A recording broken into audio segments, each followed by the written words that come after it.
As it always shall. Alas, alas, alas. Now, let's see. Oh, There you are. we can see. Yeah, hi there. All right, we can go back on break. Okay, So, you ready? I'm ready.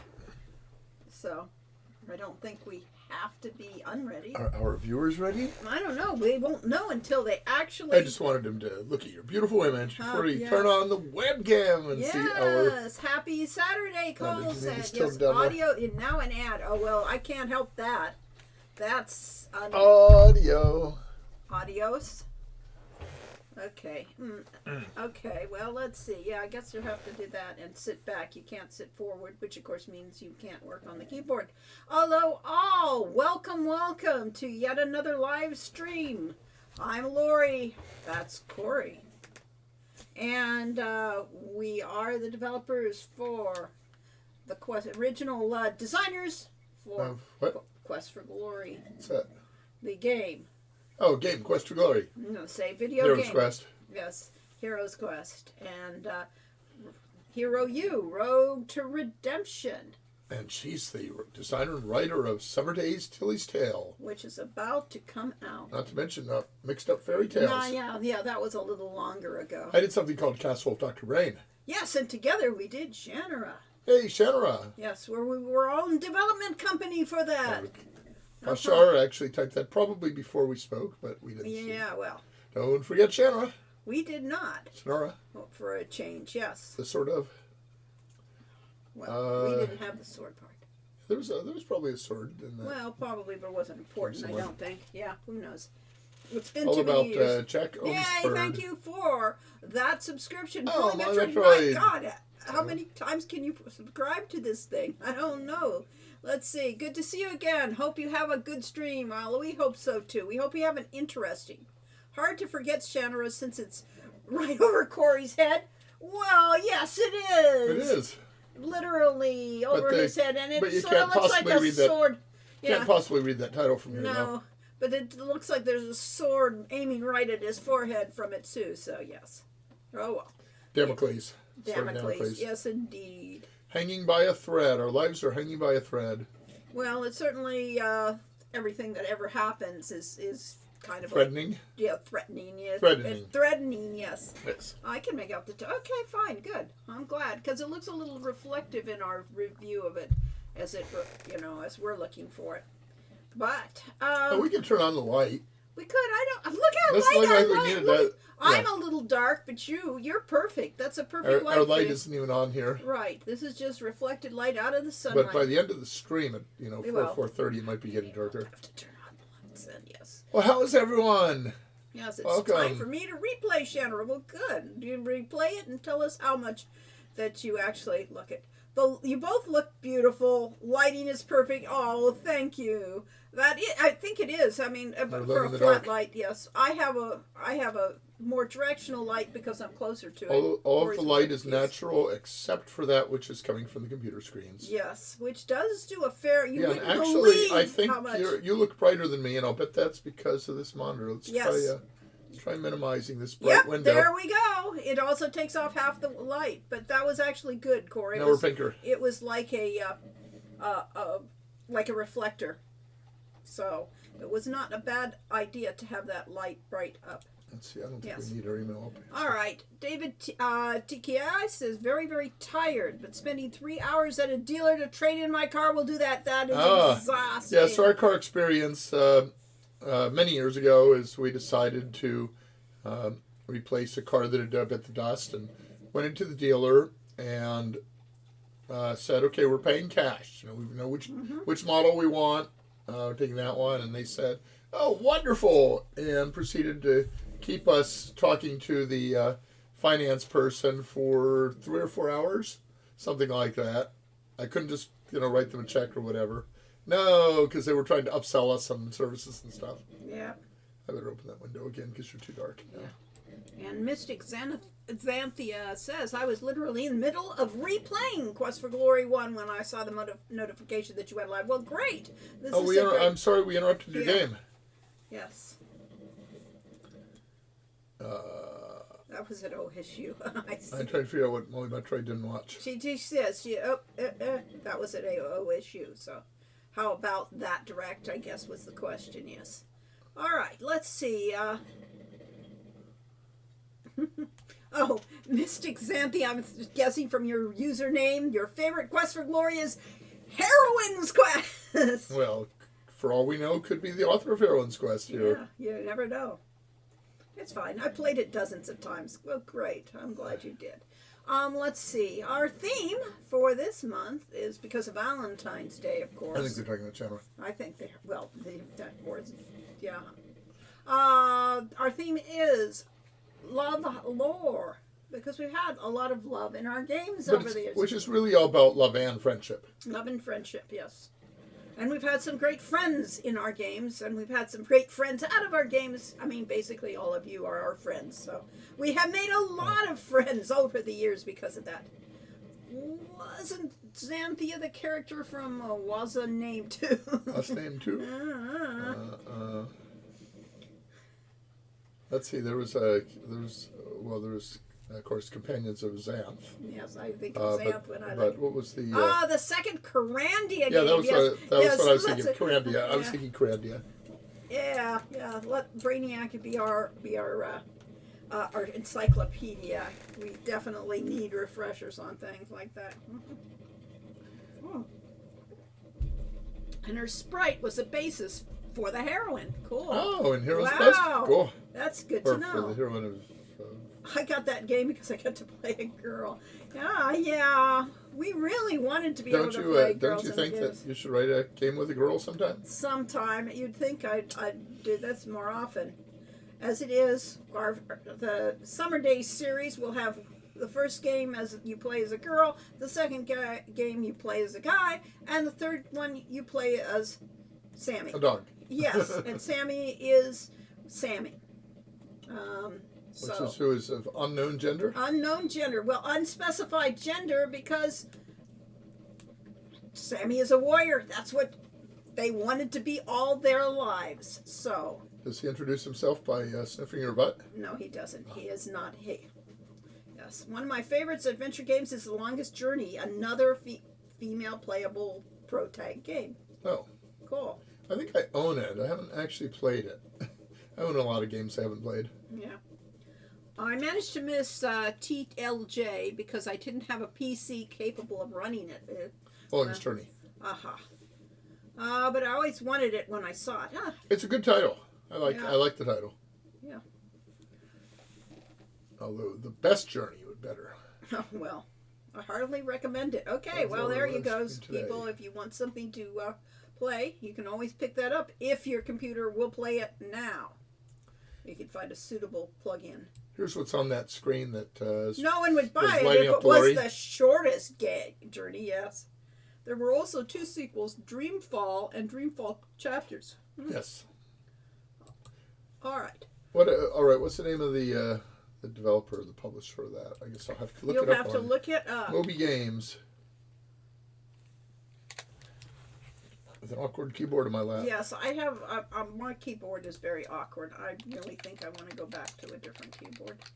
I can't type repeatedly without making mistakes. The Longest Journey, published by IQ Media Nordic AB, developed by Funcom Oslo AS. Okay. All right. Who knows? You can show that page. I can show that page. Who knows what A/S and AB stand for in the context of companies? Do you know? Or you I have no idea. You have no clue. Okay, fine.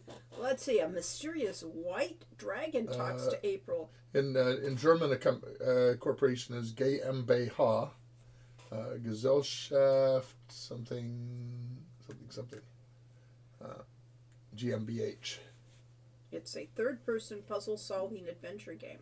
Cool. All right, so let's see. And with April Ryan. Yes, struggling student in the year 2209. And people are still struggling 100 years from now. That's sad. Well, at the rate we're going, we'll be lucky if we make it. Right, we're only on 2023. It's almost 200 years. All right, well, it's going to be a while. You know. It takes a lot of fingers to count all those years. Uh-huh. So, at any rate, back to our sort of theme of this time is love. Well, what is the Love rating in on the Moby land. Games? Average rating on Moby Games is probably high, but I don't show a rating somewhere. Well, those were ratings down there. It has What? ratings, but I don't see the credit screenshots. Reviews. User reviews. They don't have 5 votes for the iPad or iPhone, but Windows 4.1, Okay. with several critical reviews in the 100s, such as WomenGamers.com. I never heard of them. We should get them to review everything. Except I don't know if they're still around. That was 23 years ago. Yeah, I don't know. Let's see. I don't think it did well. Yeah, called following though. Well, that's a problem with all the independence. It's and of course trying to make it in America when you're not developed by a major American company. Well, this is a Norwegian company, Yes. Oslo, Norway. Yes. So Funcom. What else have they done? lots They did of Metal Hellsinger, Dune Spice Wars. They like to use colons, just like we do. yeah. Hero U, hurl dash U, rogue to redemption. I learned that you don't want any punctuation in your titles. It's very hard to look It's, them up. you look up hero dash U and it gives you every game that has the letter U in it. And it translates to the word U, and so any game with the word YOU in it.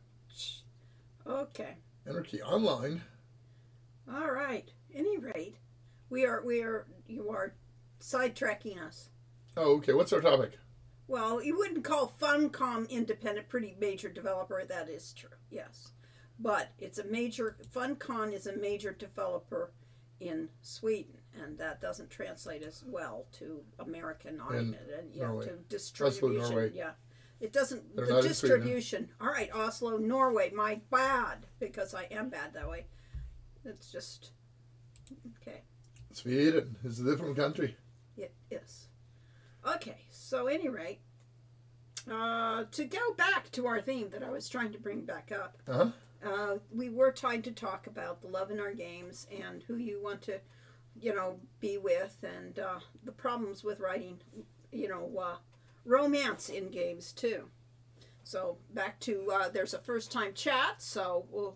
Welcome. Let's see. It's from Decaf Jedi. Well, Decaf Jedi's been here before, but maybe has never chatted before. Maybe not, or at least. And then they we had a didn't previous recognize first time it. chat Yes, from Mr. missed it. Xanthia. We mentioned Yeah, about that yes, one. yeah. Longest Journey feels like one of those games that really led the European wave of adventure games as U.S. development began to slow down. Yeah, about that time. Yes, definitely in terms of year. I Yeah. used to see it at Best Buy. That makes sense. Or Business Depot. Yeah, that sort of thing. Yeah. It was released in 99? Yeah. 2000. Business Depot Oh, is. that's Ragnar Turnquist. Yeah, he's famous now. Okay, good for him. Good for him. Wasn't there Ragnar in Atlas Shrugged? I don't. Yes, there was. The but never pirate? mind. I'm pretty sure. Yeah. So, let's see. So, love in Heroes Quest, I was trying to come up with the love interest in Heroes Quest and the love story in Heroes Quest, and really didn't find one. Lori mentioned the devoted companions to Elsa, Yeah. which, of course, the Jester Yorick and the Tauren, the Toro. Minotaur. Toro. Toro the Minotaur. Yes, Elsa had inspired very devoted followers, so that says a lot for her leadership ability, and her general nature. Even though she was the brigand leader, so But she the didn't- real love interest for the player is Bruno, when you say. no, I don't think so. Oh, we don't talk but- about Bruno? No, we don't talk about Bruno. We have Shamin and Shima are a devoted couple. Yes. Um, They're a true love story and impoverished independent business people. Yes, an inspiration to us all. And, the fact that they came to this very foreign country that was all very wet and not very pleasant was probably more because Abdullah Do wanted to sell his wares up there than the fact that they really wanted to leave Shapir. But at any rate. Well, I don't So, know. yes. It's his carpet, so why were they on his carpet? That's how they Does got he need there. traveling companions? No, well, he talked them into going with them. So yeah, somebody had to cook his food. Somebody had to take care of him. Really. Ace and Rex says that Shima and Shamin were the best love story and feline and attraction between them. Rana and Hiro, Katrina and Hiro, all of those come later. Yes, and They weren't Hero. yeah, we were talking about the first game. The second Green game. and Frankie, yeah. Yeah. So we actually Lori Yes, brought love interest in much more over the series. Well, and, we were thinking of the hero too as a hero's journey. You don't find your one and only true love, or maybe you do, in the first game. You know? that's because when we were writing the first game, Lori didn't really have a love interest. But, I see. Yeah. Later on, Right. So, at any rate, yes, you get that sort of thing. dude. You're getting older. The dude and his ghost wife. No, it's the dude and his bowling ball. Come on. Yeah, really. All right. So then the second game, which was... He was always putting his fingers in the holes. was set in Shapir. Again, you have Shima and Shamin. And you have, let's see, is there any other lover couple? There's attractions there. There's lots of flirtation with the money changer, yes, Dinarzad. Exactly. And no real. You have setups in game number 2. So you have Julinar as a setup. You have Aziza, who doesn't actually have a love story, unfortunately. But, what was the old man's name in Quest for the Floor? Oh, come on, I got it on the tip of my tongue. yes, you do. Let's see. And there's Threeve. Yes. Threeve? The Kata merchants from Quest for Glory 2. Can't remember their names, but I believe they were named after Slory and Scory. Yes, they were named after Slory and Scory. Yes. That's why I call them the Goo. And yes, it was Nikolai and Anna. Nikolai and Anna. And then, of course, there's Boris and Olga. Yes, their love story. Yeah, so that's the parted story. Yes, but that's 4. We were 2 at this point. On 2? Yeah, and 2 there wasn't anything we really, but as I said, we did setups for 2, and then 3. There's Johari, and there is the innkeeper in Tarna. There's definitely. She is the welcome woman. The welcome woman who will definitely flirt with you. Anything Hadavis, yes, Hadavis. Yeah. It's really more Katrina and Avuzel. No, it isn't.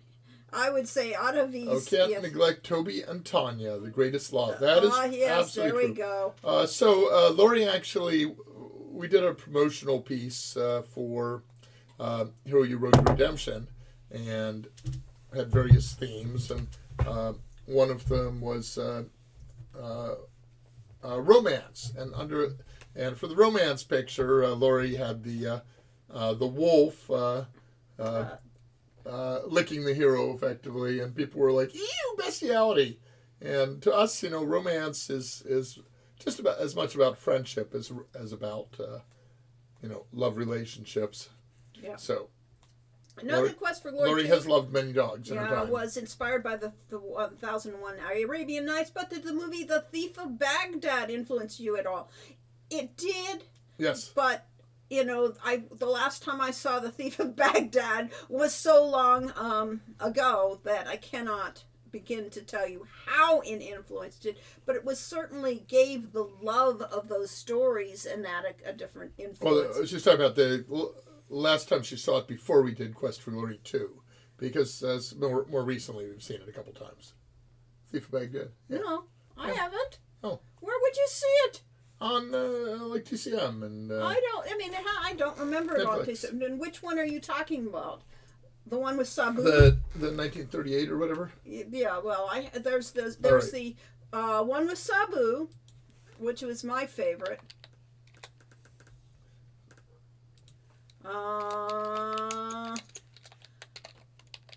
Lawrence Arabia is a thing on. Yes, Lawrence Arabia is, of course. There was one in 2020 with Mohammed Imam and Fatih and then in 61 Abdul-Wahab. had Steve Reeves. I see. Yes. And 1978 TV movie. Yeah. 1977 more popular matches. Well, there have been a lot of yes, those. The there Singing have Princess, Sonia Zeman, and Ah, Rudolph no, Trott. the 1940 version, The Thief of Baghdad, with Conrad Conrad Veidt and Conrad Sabu. Veidt and Sabu. But whereas to me, The Thief of Baghdad will always be the 1924 version with Douglas Fairbanks and Joanne Johnston. Yeah.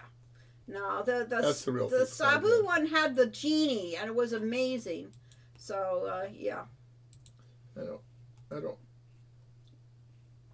Oh, look at that ship. It's all colorful. Yeah, it is. I would guess the intermission was inspired by Lawrence of Arabia. Yes. Oh, there's an eye on the ship. Yes. It is definitely inspired by Lawrence of Arabia. The theme song of that point was definitely inspired by it. Wow, that really is Technicolor, isn't it? And here comes the genie, and the genie was just amazing. And it was funny. I see. I don't. Oh, okay, I remember that genie. Yeah, you should. I mean, that's where he was the iconic, genie for thereafter. And he really was Aladdin. Rather than anything else, that is where Aladdin came from for Disney. So many of the influences. Yes. So, at any rate, You get a copyright violation for having a 1940 film on our screen. oh no, yeah. Better because it was also Quest for Glory. Yes, it was Jerry Moore, Joe idea to have the intermission in the middle of it.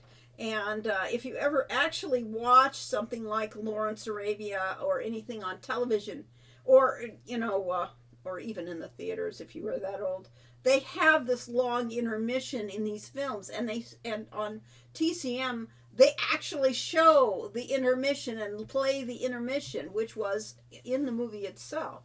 Oh, here's the original. This is the 1924. Ah, okay. That beautiful. She is gorgeous. Yes. The Scheming Handmaiden. I don't think I actually watched this one. That would be May. What's And her the name? Prince of Thieves. Uh-huh. Yes, an epic tale of adventure and excitement. This we can show because it's a commercial.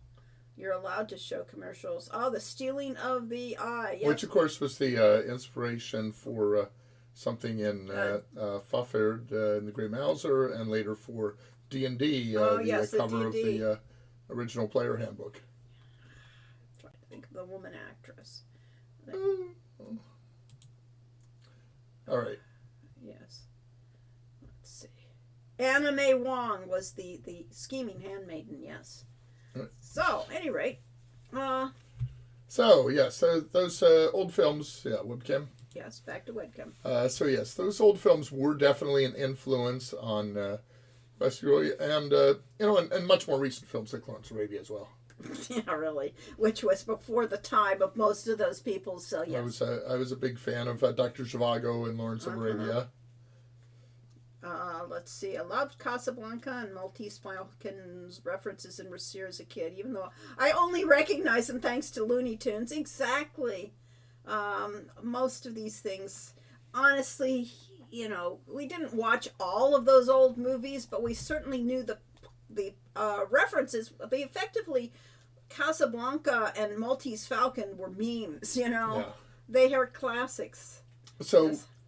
Several years after we made, I don't remember, a couple years, year or two after we made Quest for Glory 2, it was the one occasion when Sierra actually paid for us to go to a workshop, and we went to the Story Structure Workshop by Robert McKee, and he based the entire weekend workshop around Casablanca. Yeah. So we watched many, I think we watched the whole movie through as well as many clips. Yes, we watched the whole movie through.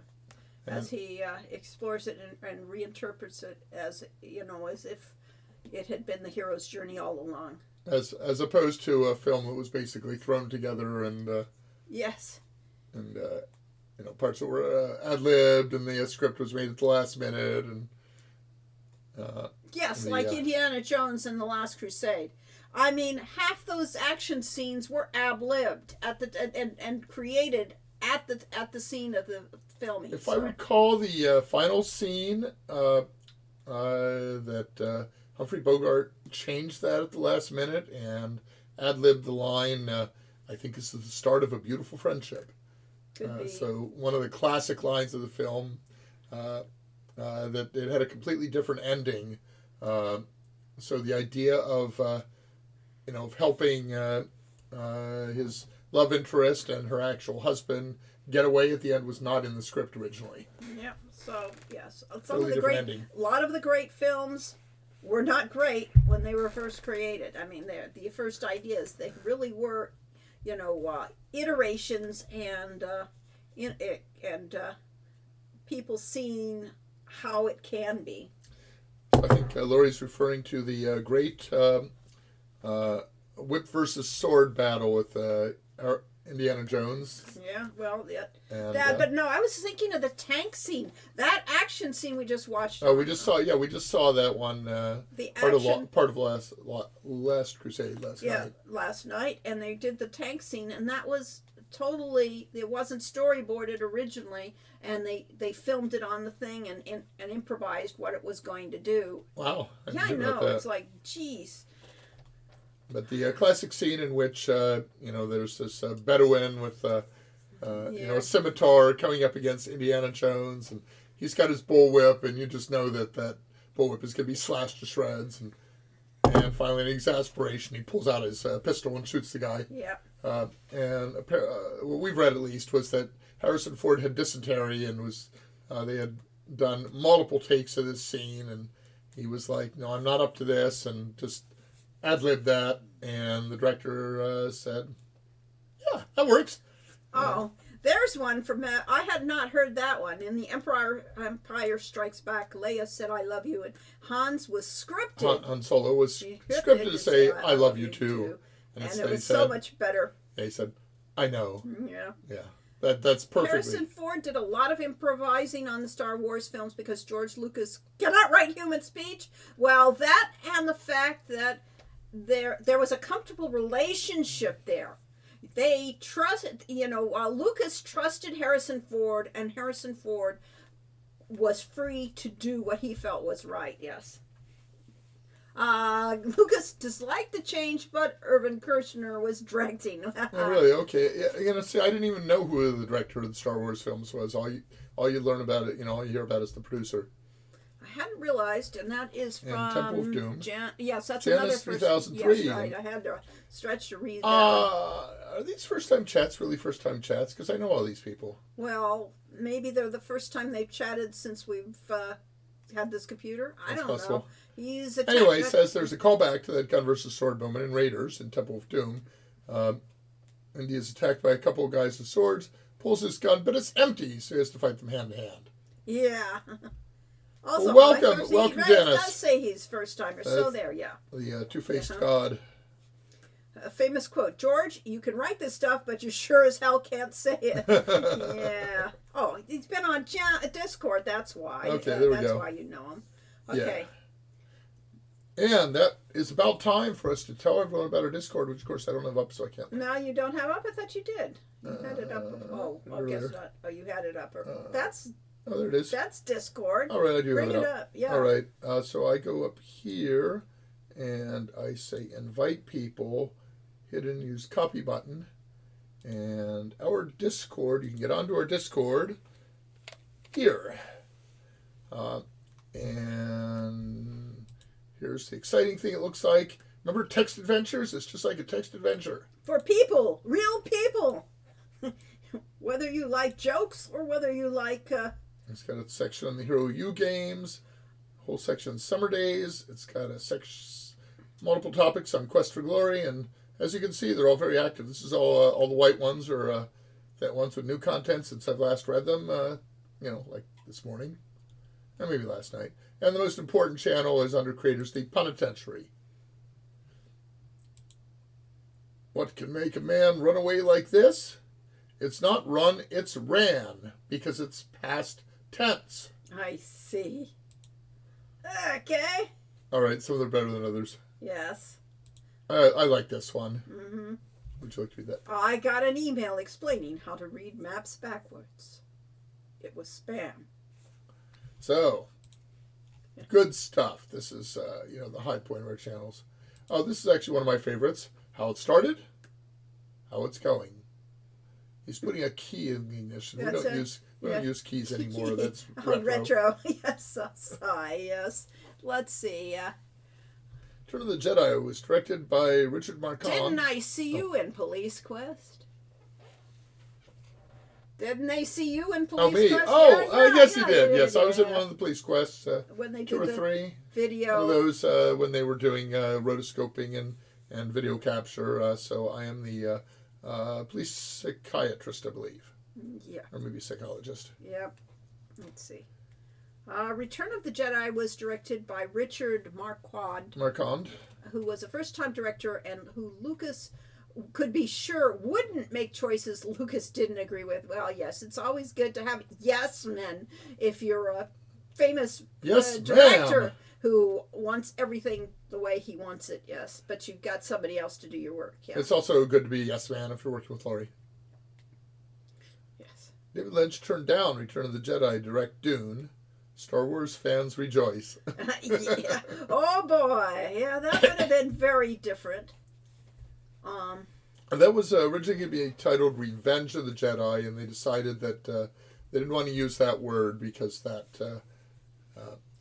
Jedi do not get revenge. yes. And we both, Laurie and I, loved the Star Wars The Old Republic game, which is theoretically massively multiplayer. We mostly played it solo. Yeah. Great character stories with your companions. It's all about the companions. Yeah, it was really. I mean, you could have a romance with an awful lot of different characters in that game. Anyway, we learned in there why the Jedi don't have revenge is because at the Jedi Academy, where you're a Padawan, you learn that basically Jedi are not supposed to have any strong emotions. You need to be constantly thinking and not being emotional. Uh-huh. It was funny that in Dune movie, how the secret fighting style to teach the Fremen effectively consisted of sonic weapons that are powered by yelling at them. I have mercifully forgotten most of that movie. Let's put it this way. I have entirely, well, all right, I've not entirely, I have bits one or and two pieces, pictures yes, in my mind. yes. And I have to say that the sandworms were pretty impressive in that. I think some of the visuals were good. Rivers of Extinction's employer wants them not to have any emotion. Ah, okay. So as opposed to, then you got to the Sith, and the Sith were entirely powered by anger and, and fear and strong emotions. And yet I didn't see a whole lot of love there. No, Getting they back don't. to our topic. They don't. Yes, they don't actually. Well, if you, It's all the negative emotions that the well, Sith built they on did it, actually because have that was strong. have love relationships occasionally, Yeah. and usually ended up getting murdered by the The person you loved, yes, yes. or they murdered them. Ah, that movie is a whole load of amazing parts that don't work together in any way. I will go with that. Yes. Let's see. I should take executive Jedi training. There we go. Yeah. The thing I really appreciated about SWATR is how all 8 of the class campaigns are run concurrently. So you meet the same NPCs under different circumstances. So each story builds upon the last, no matter in what order you play them. It was really very brilliant. I mean, the designs and the characters and the fact that you had the choice of many main characters, and all of those main characters had many NPCs that went with them, and those NPCs had real relationships with you, and sometimes crossing. It was amazing. So one of the things we discovered with Dungeons and Dragons is some of our favorite Dungeons and Dragons memories were our some of the first games we played with different groups that and the low level adventurers trying to struggle against impossible odds kind of things. And we've tried to recreate that a few times over the years by going back and playing new first level characters. And it turns out it's not the same game at all. All that mystery and excitement of discovering things for the first time, you can't step in the same river twice. So with SWTOR, one of the things I really loved about the character stories was the fact that they were spread out as you were doing stuff and visiting all these unique worlds and going to Hoth and so on, that you had the companion stories that developed over time.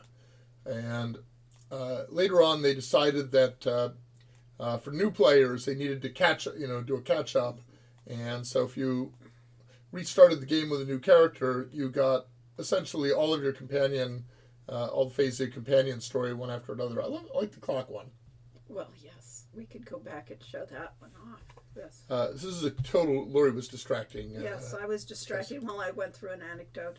Anyway, so I really, it's really interesting because it's not obvious that the pacing of the Star Wars stories, that spreading them out actually makes them work better, and that if you get the entire story all at once, it's like, all right, that was a little snack, that was a bite of brownie. Well, Lucas had originally wanted it modeled after the original serials that were on the movies. So, he's talking like the 1930s. Right.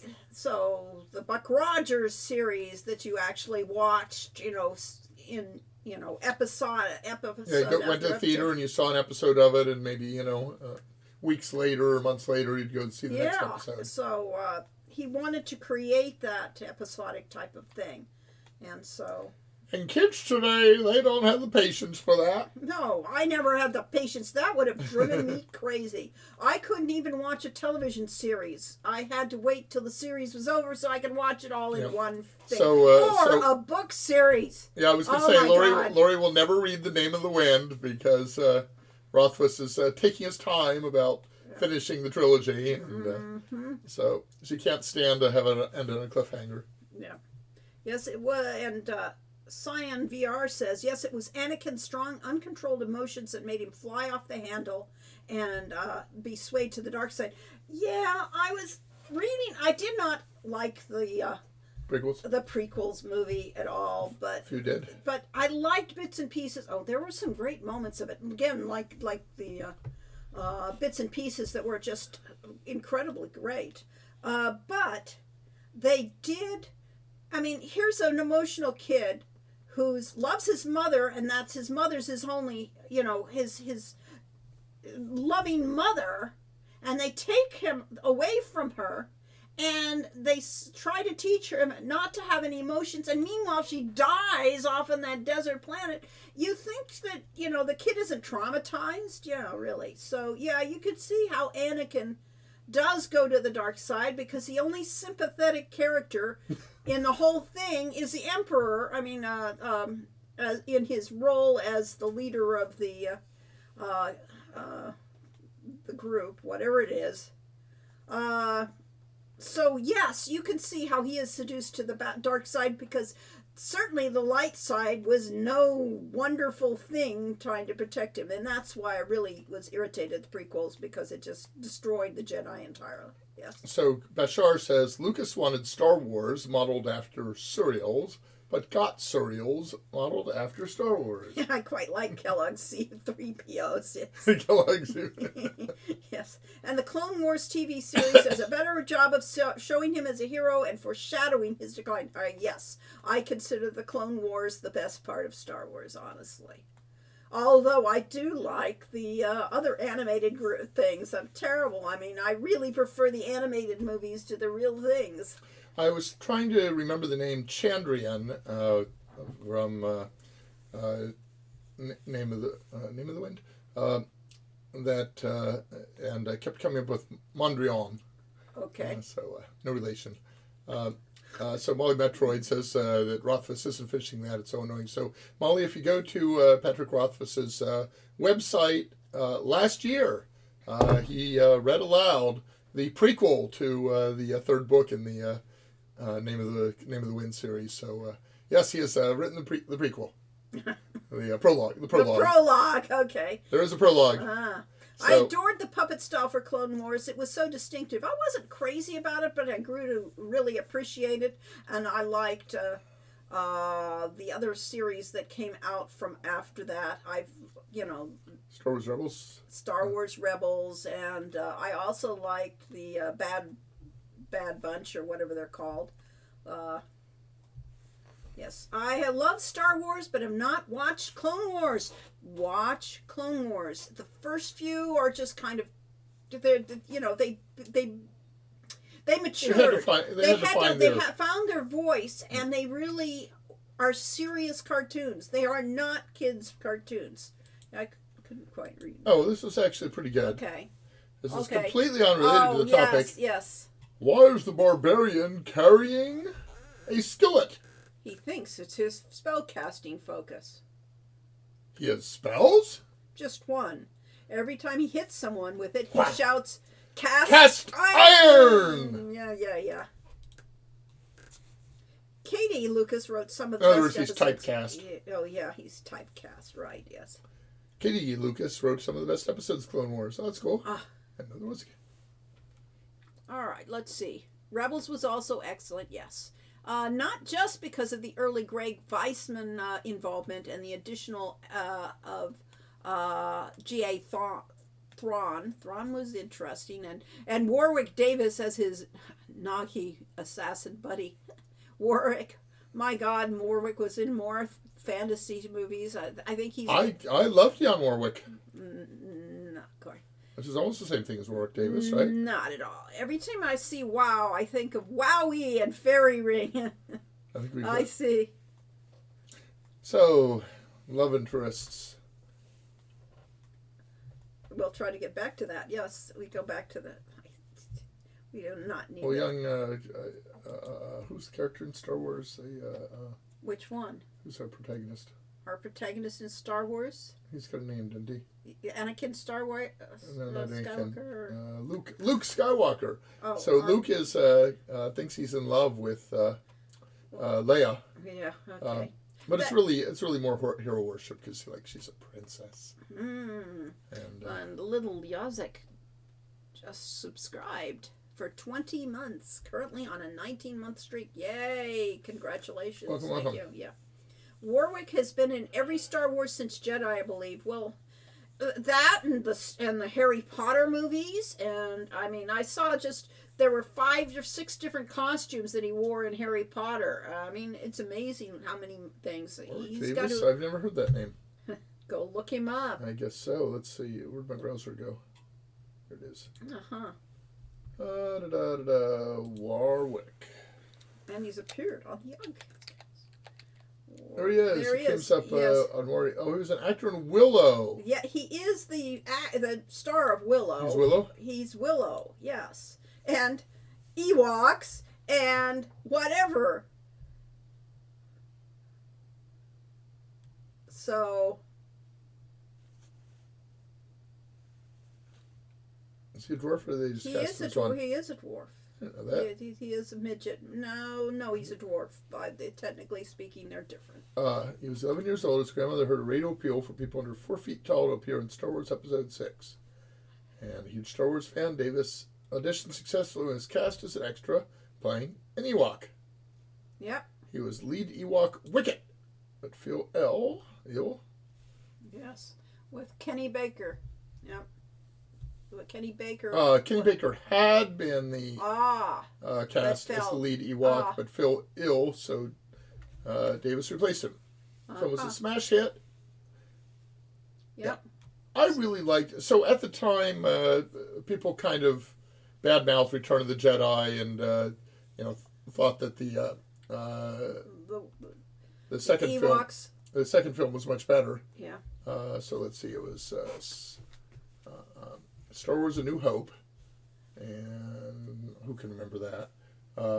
And then it was Revenge of the Sith. No. What was the second one called? Ha ha! Yeah, right. We're getting old. We are. That's because we didn't. Anyway, but everybody loved Empire Strikes Back.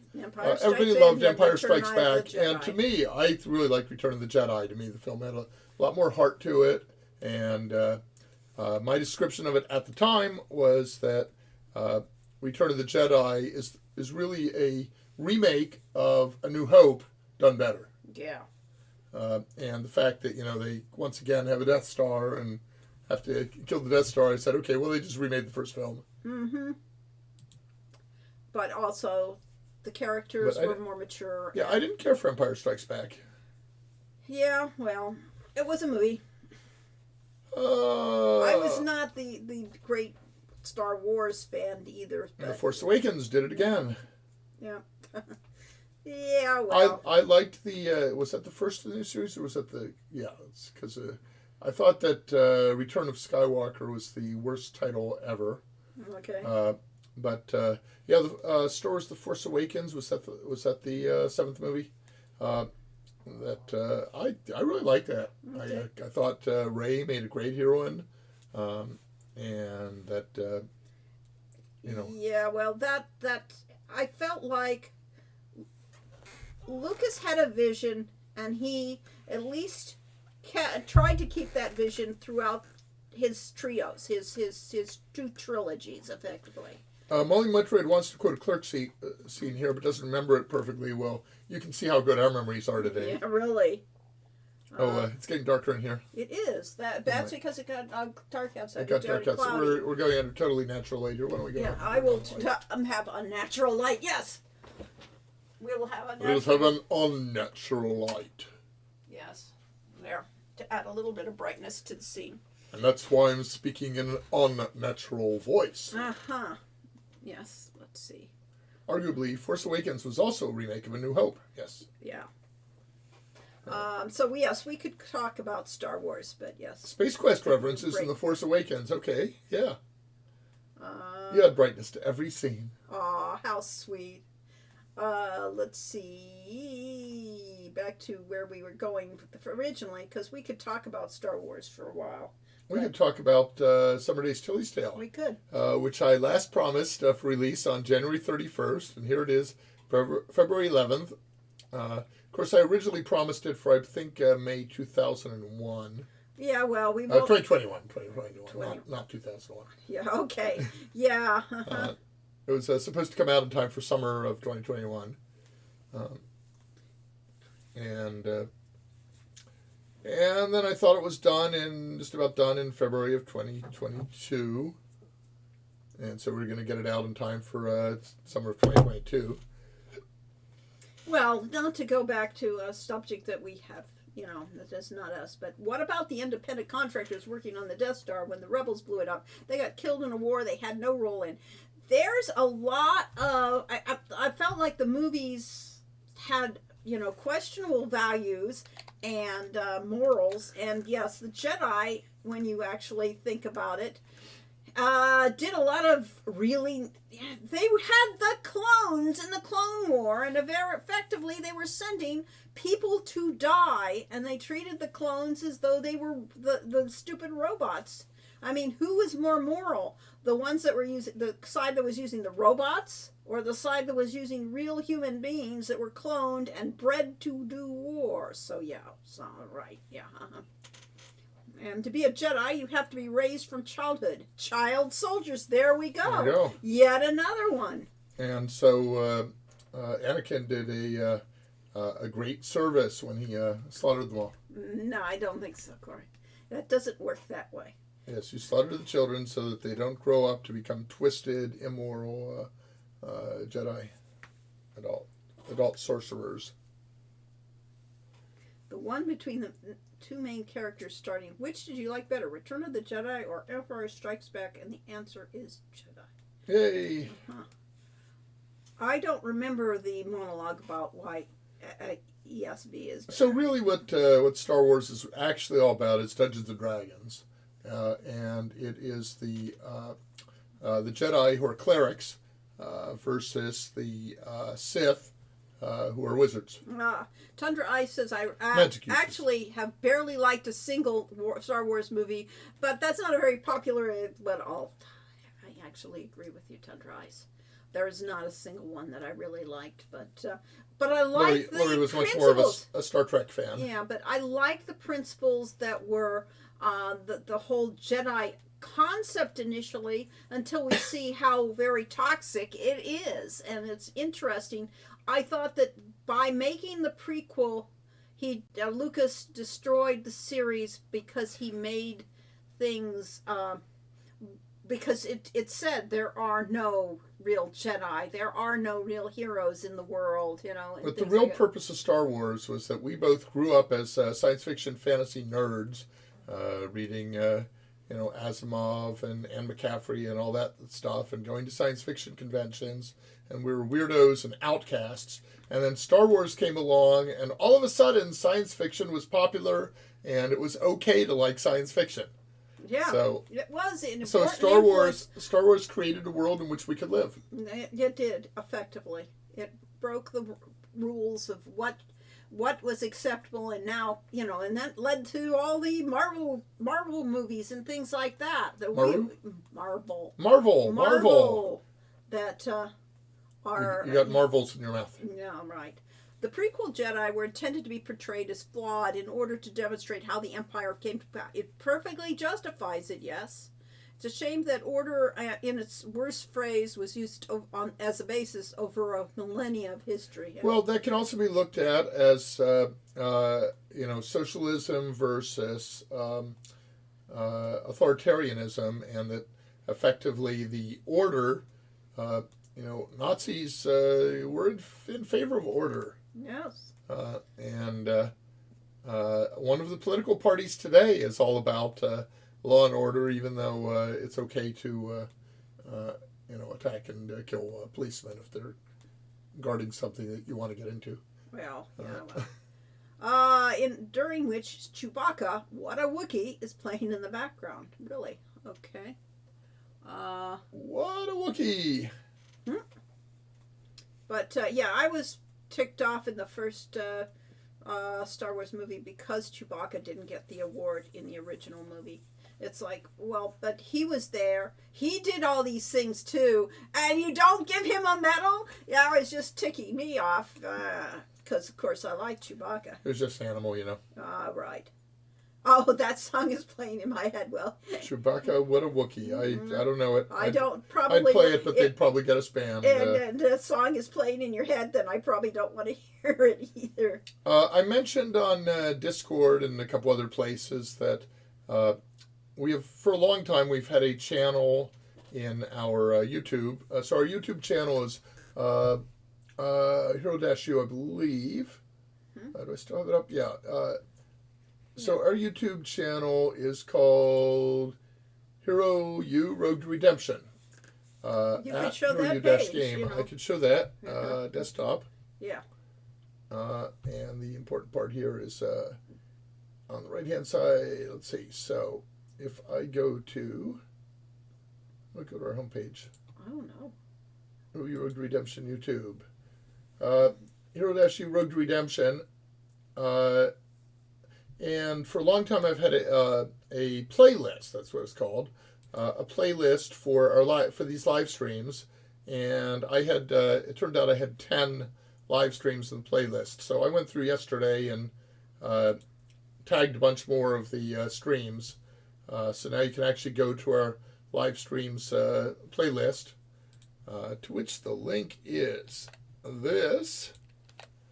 That is the link for our playlist for all the live streams on YouTube. So anyone you missed here, you can go and spend many hours, because they're all about 2 hours long, except for the 6-hour marathons. 1 hour on Act Like Fools. That's half of it. I missed the other half somehow. Oh, well. Yeah, but that was probably done on when we were streaming on the other service, and they only let us stream for they only recorded half of it. At any rate, let's see. One problem I have with the prequels is it's messing up the timeline. The original trilogy, especially A New Hope, makes the Jedi sound like they weren't nearly as prominent, and many people don't believe in the Force. It's hard to justify that when the Jedi suddenly have a massive temple in the middle of the Republic's capital. Well, no. To me, it didn't read that way. So to me, watching A New Hope and so on, I had the impression that the Jedi had been. See, I feel like I'm wearing a Hero-U baseball cap because I'm looking over at that screen. Yes, I was going to go back to webcam. I was trying to, and then you.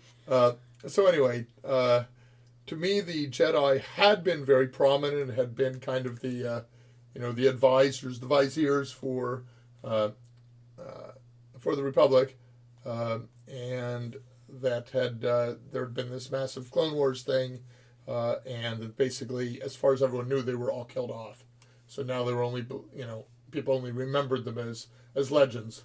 Yeah, and I can justify the idea that people didn't believe in the Jedi, because that was one world, and everybody's on these other worlds that are very far and diverse, and so therefore the fact that Jedi did not, you're not prominent on their world, so yeah, I can see that one, but I can't. But it is true that the timeline makes that only 20 or 30 years ago. I know, It's and people have already forgotten, yes, Yeah. and it would be unbelievable. What we do see people even now rewriting history as we speak and trying to undo history, so it's not that unrealistic. So it's when I was, like in my 20s, so it's like, okay, the adults around me actually remember World War II and, have these, and and some of them even remember the Great Depression and stuff like that. Not too many remember that anymore. Whereas now we are those old people. We are those old people. We have lived history. We lived through the Vietnam War and all the protests and so on. 9/11 and all those things. Yes. So yes, as movies go, if I don't like a movie, I pretend it doesn't exist, like how the last Star Trek series was Voyager. And Melly Metroid's comment is, "What second Highlander movie?" Exactly. Well, I saw the joke just the other day. Was the father talking to his son, and they were watching the original Highlander movie, and the kid said, "Wow, this was awesome. Did they ever make another Highlander thing?" And the father thinks for a moment and says, "No." Well, probably what he really said was, "No, there can be only one." Oh yeah, really? Yes. That's a quote from the creator and director of Highlander 2. Let's see. Yeah. I always assumed that it was the impact of historical revisionism, and I think the prequels magnify the prominence of the Jedi in the world because the story is focused on them throughout. Yeah, that's true. If you were making a documentary on McDonald's, this is one of those, you would think that McDonald's was the entire world. Yeah. And Molly Metroid says, "Yeah, I would never have believed 20 years ago that fascism would return in force." Yeah, no kidding. Welcome, Jacobine. Yes. Fascism never left us. Yeah, but it's been here all along. It was hidden, Yes. You have no idea how many Sonic the Hedgehog games I pretend do not exist. I only played the first one. Somebody enjoyed the Highlander TV show. I don't know, because we didn't see that. When might have? No, it was past our time. I mean, it was in a time when we didn't have television. Which was most of the time we've ever been around. Yes. We are what is it? We are not exactly your typical people. Well, we are, again, today, so as I say, the world keeps shifting to the point where people who used to be out on the edge and outcasts are now the mainstream. Yes. So we have for many years mostly eschewed television and spent all of our time with computers and computer games, and now that's the norm. Yeah, really. The people would unironically think that the successor to the evil galactic empire, which is explicitly called evil in the first line of the first scroll, really. Evil galactic empire. Recently rewatched Starship Troopers, only to realize it has actually got a deep and disturbing message to it. I've only seen the film once, and I don't remember it that well. I mean, the book was great. It's really good. Again, the book is, Heinlein. It's Heinlein, so it's very. It's fascist, really. It is a fascist book. I know. I found Heinlein unreadable for most of his books. But at that time, I was a fascist. Yes. I loved Ayn Rand. I loved Starship Troopers. That movie has everything. There was a girl I liked in college who said she was a libertarian, and since I'd never heard of the word, God. I thought that meant libertine. Molly says, so Starship Troopers, the movie, was Verhoeven's spitting on the fascist message. Verhoeven spitting on the fascist message that Heinlein had. Yes. The film was good. Okay, yes. Heinlein fans hated it. Well, there is no wonder. I mean, it was kind of dorky after all. Well, public hangings, Also, the director of Starship Troopers also found Heinlein unreadable. That is terrible, though. I'm sorry. If you're making a movie based on a book, you had better like that book. I mean, who are you selling to? You are selling to the readers of that book. If you don't like that book, you should not be making that movie. And Where- that happens all the time. Whereas Christopher Lee was a huge Lord of the Rings fan, and Christopher Lee was Saruman, wasn't he? Yes, he was. Yes, was He thrilled. He wanted. Who did he want to be originally? He wanted to be Gandalf. He wanted to be Gandalf, and they ended up being cast as Saruman. And he was awesome as Saruman, so yes. So yeah, it helps to enjoy the source material. Yes, I believe. should- We should mention that Zara Fuzzle, who plays Tilly in Summer Days Tilly's Tale, is a Quest for Glory fan. So, yay. Yes, I think when a book is fascist and you can subvert the message, it's fine to do that. I agree, but don't expect to make that movie a success because the fans are not. Who's going to go to a movie that they don't recognize? I mean, Starship Troopers was over the top and could stand on its own as an interesting movie. So, yes. Best story of Sir Lee in Lord of the Rings was Terry Peter Jackson. It doesn't sound like that when you stab someone in the back. Yes, we read that one. Sir, yes. Yes, he'd been through it in when he was in espionage in the war. Yes, honestly, Christopher Lee, awesome person, probably should be one A of hero. the real heroes. Yeah, bad marketing call. Yes, right. Yeah, because he knew that's a had a heck of a life. Yes, he did, and he did an actual good heavy metal rendition of a song too. Christmas songs for one. Yes. Quest for Glory 6, Quest for the One Ring. Lee was amazing. He was super tall too, and he pulled off his roles so well.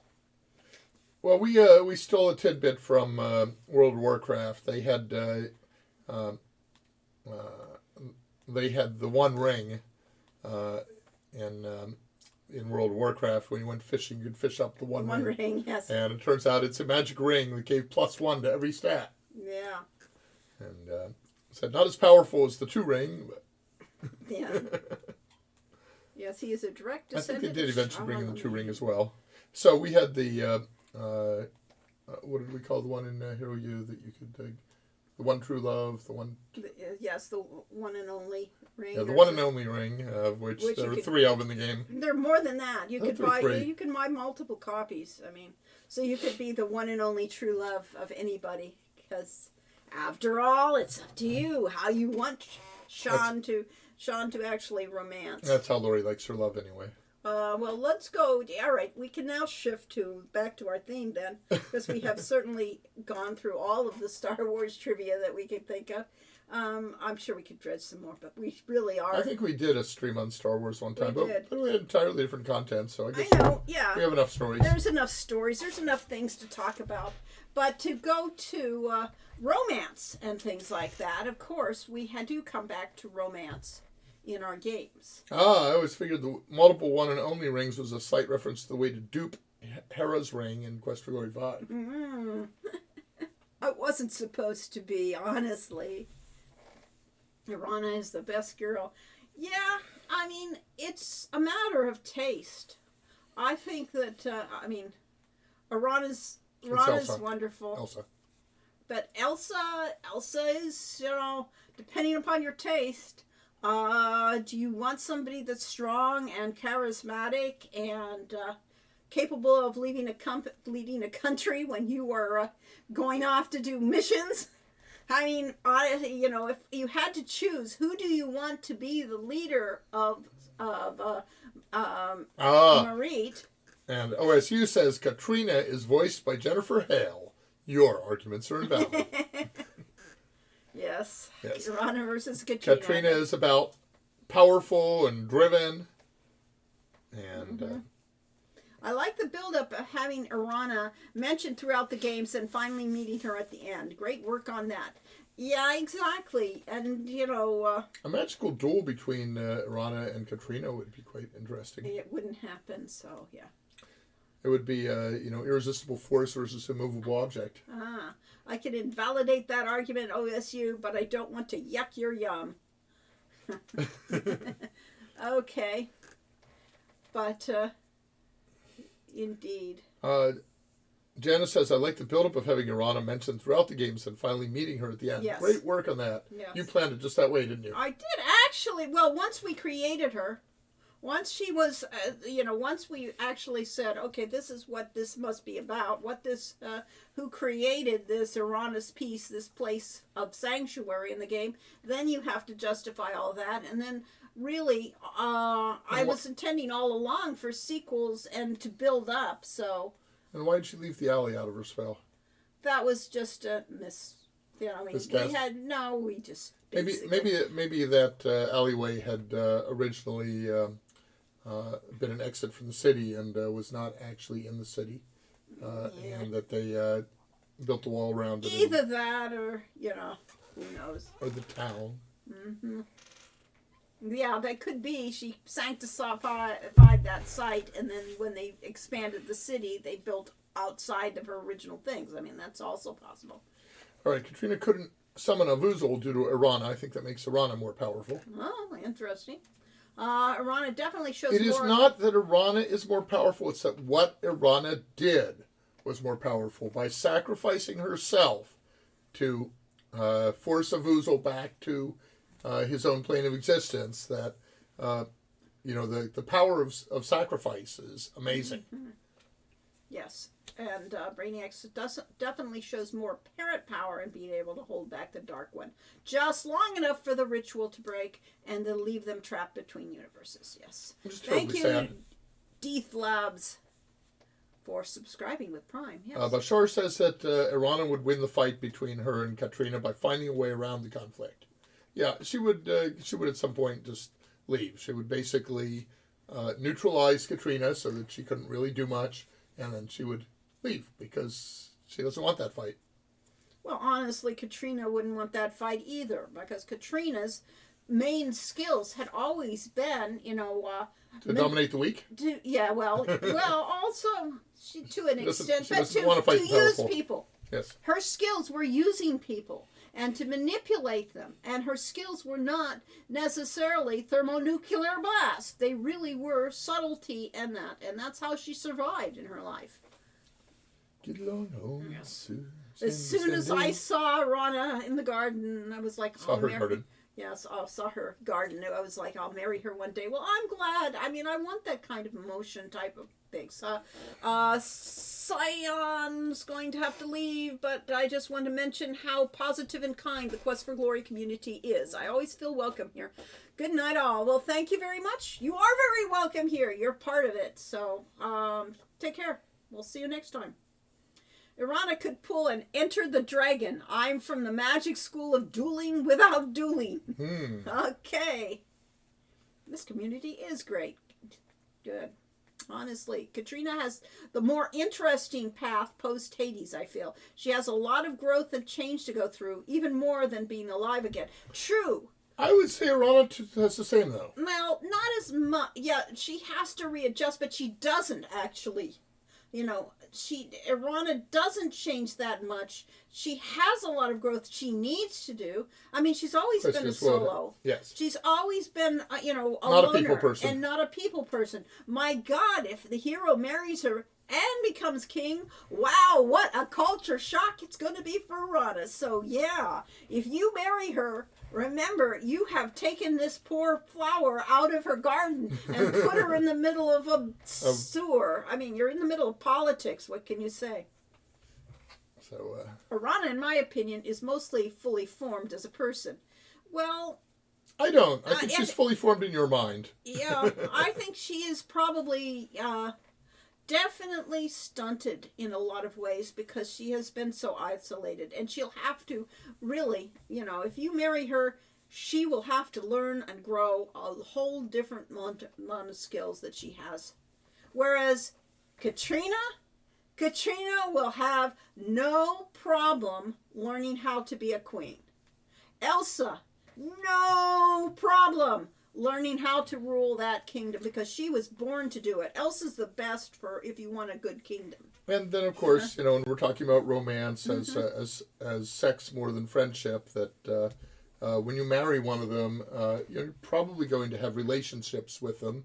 And Katrina, yeah, she's all into that. Irana, I don't know if she's ever had sex. Yeah, I don't think she has really. Whether she's ready for it. Or she's had real sex. I mean, good sex.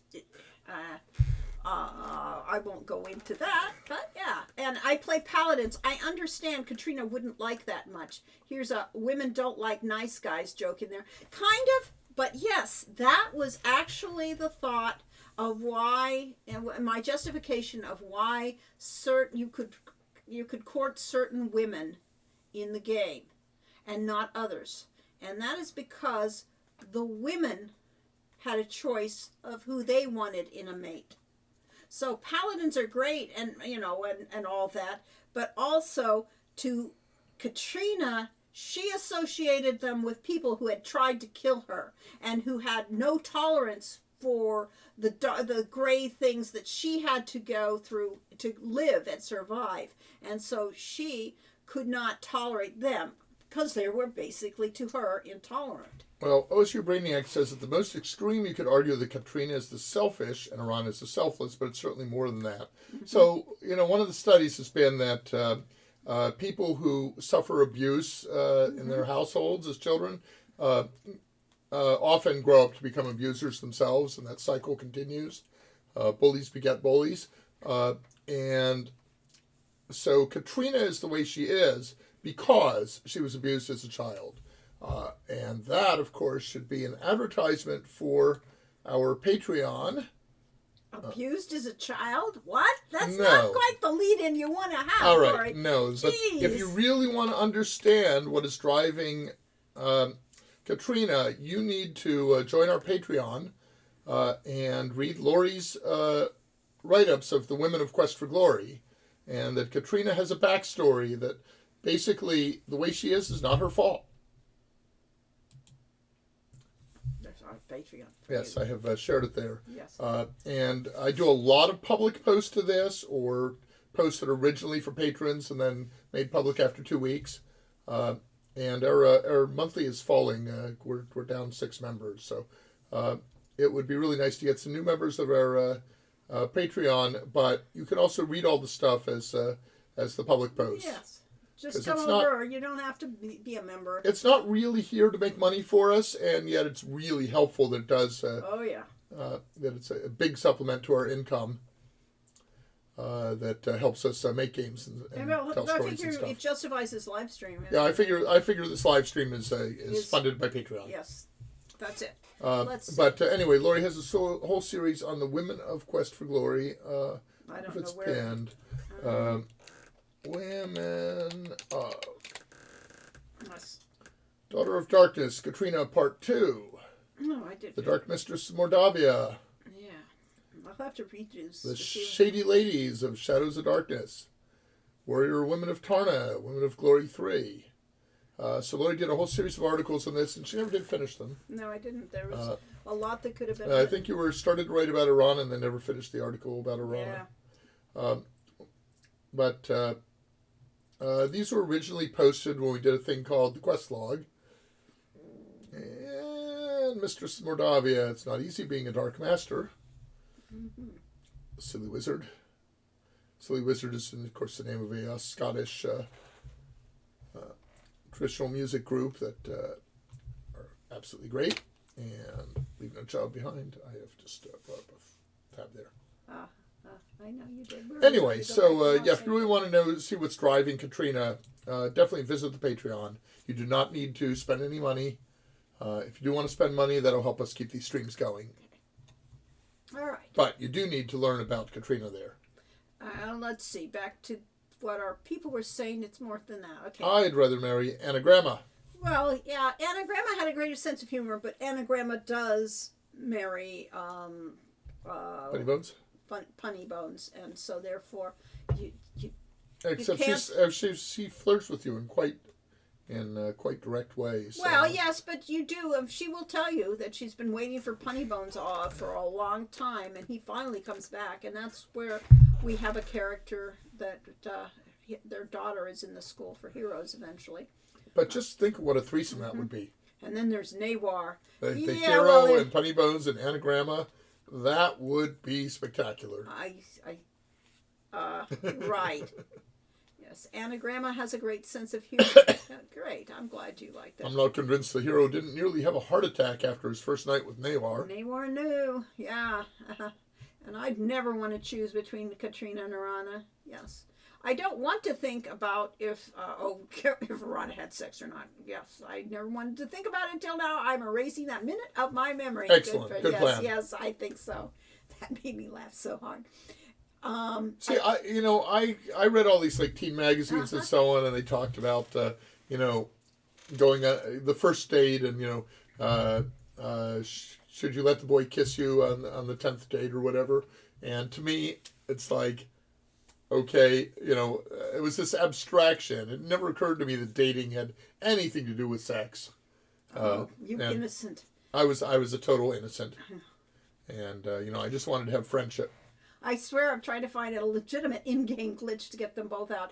Yeah, good luck. I mean, I think you'd have to... We should have written in a backdoor for that. Yeah, we could... Well, if we were actually writing things, yes. Yeah. Easy to do with flag editors, but that's an out-of-game cheat. It has to be an out-of-game cheat, though, in this. Yeah, if you're stuck with Fenris helping with the Dragon of Doom, he's not nearly as effective. Right. I'm pretty sure that Lori wrote an epilogue where the hero goes back into Hades to rescue the one you didn't choose after the game concludes. I'm not sure I actually wrote that, but I certainly talked about it. It would be wonderful. I mean, wouldn't that be the right way to have a sequel to the game? That's the story of Quest for Glory 6. The Quest for Glory 6, Return to Hades. Yeah, that's a game we did not actually Let's, make, but somebody that's on our list. Propose that to Activision. Yes, there you go. Say, we want you to bring back Corey and Lori Cole, or at least Lori Cole. I always felt that the choice added dramatic stakes to the story. That was precisely the reason why we wrote it. It makes it hard, though. It's really hard, and it's an emotionally thing. Another story I like, Freeing the Rusalka. That was a satisfying quest line for the Paladin. Good. I'm glad it's satisfying. You can't bring the game... She doesn't come back to life. It doesn't save her, but it saves her soul, effectively. And she can rest peacefully. And I felt it true for the whole nightly fairy tale theme, yeah. That reminds me, I need to email Stephen Emmond about the extra Quest for Glory volume. I ran one on a stream here a while back. I think it was the New Year's one, yeah. Uh-oh. Yeah, you'll have to get to them because we never... Yeah, we don't actually have those. I think we have one copy of it. We got a copy of it, yeah. There's a YouTuber I watch and largely introduced me to Quest for Glory who mentions that he always wished Aziza could be one married in Quest for Glory 5. And that's actually not a bad choice, but you'd have to... Your courtship would have taken a whole lot longer if it was Aziza. It would have been very formal. Yes. And you'd have tea parties and... Yeah. So I want to go. Well, we'll finish these and then we'll get to Road to Redemption. Let's see. I was so happy about that since I couldn't back the project at the time. So winning one on a Trans-Solar Screen made me so happy. Hey. Yeah, I hope you can get it. If not, let us know and we'll send you. Yeah, we can. Corey, you sweet summer child. I was. That had to. I was very innocent. Innocence, yes. I didn't play video games because I wanted to worry about such topics as love or sex. You didn't? Oh, okay. They were a distraction. And what about Zara? I'll bet Zara is a veritable ball of sunshine on a date. Probably. Yeah. So, Activision, we have this idea. Huh? Oh, I see. Yeah, really. So, Microsoft. We have this idea. I wish, honestly, it's a sad, sad state of affairs when you really want the evil empire of Microsoft to take over somebody else. But yes, really. Well, if we had the right pitch, we could come back to Activision because at the time they were just working on the King's Quest remake or the new King's Quest series with the Odd Gentleman, and they said that basically they didn't want to make any licensing deals because they were, deciding what to do with the licenses. Yeah. And maybe now they'd be more willing to let an outside party pick them up, having determined that they're actually not going to make billions of dollars. They're not going to make anything. Yes, really. Well, I feel like it's probably profitable, but hard to say. I feel like Zara would be picking out what I wanted to eat at the restaurant, maybe. So that's an interesting concept. I love Aziza, but I also love the idea that she doesn't really need any romance. Exactly. That was always my thought in here. And yes, I've also proposed that she could go off on adventures after after Shapir, after Trial by Fire, with her former apprentice. Would you like something to drink? We. We are entities of magic and power. Matters such as that are of little importance. Wait, there's tea parties? All right, I'm switching my choice to Aziza. Yeah. There we go. I'm a romantic sap. Give me 2 attractive characters, and chances I'll be interested in them getting together. But they'll be together as friends because this sex business, is like I'm a total innocent. All right. The fact that Microsoft is considered an upgrade should tell you how much mud Act Bliz's name is in right now. Yes, exactly. Yeah, but they're still hugely profitable thanks to Candy Crush Saga and Call of Duty. Yeah. The fact that Microsoft is considered an upgrade, yes. Let's see. A Quest for Glory married with kids. Yeah. Bodies are grody. Well, that was just it. So we will come to Rogue to Redemption now. Through you, Rogue to Redemption. And Rogue to Redemption, you are playing a 19-year-old male character. And I'm writing it. And it's my thought of, if I were writing a real 19-year-old kid... Then she would have had me do it. I would have had him doing it because, his thoughts would all be, who am I going to date? Who can I get to come together with? It wouldn't be this, his... Yeah, we actually had this discussion. I think I told her that. Yeah, it's like... That, no, that's not what he's thinking about. Yeah. There would have been a lot more horny males, concepts and voices here if Corey had written it. We've read several times criticisms that Sean has a, quote, rape smile, unquote, and I don't get it.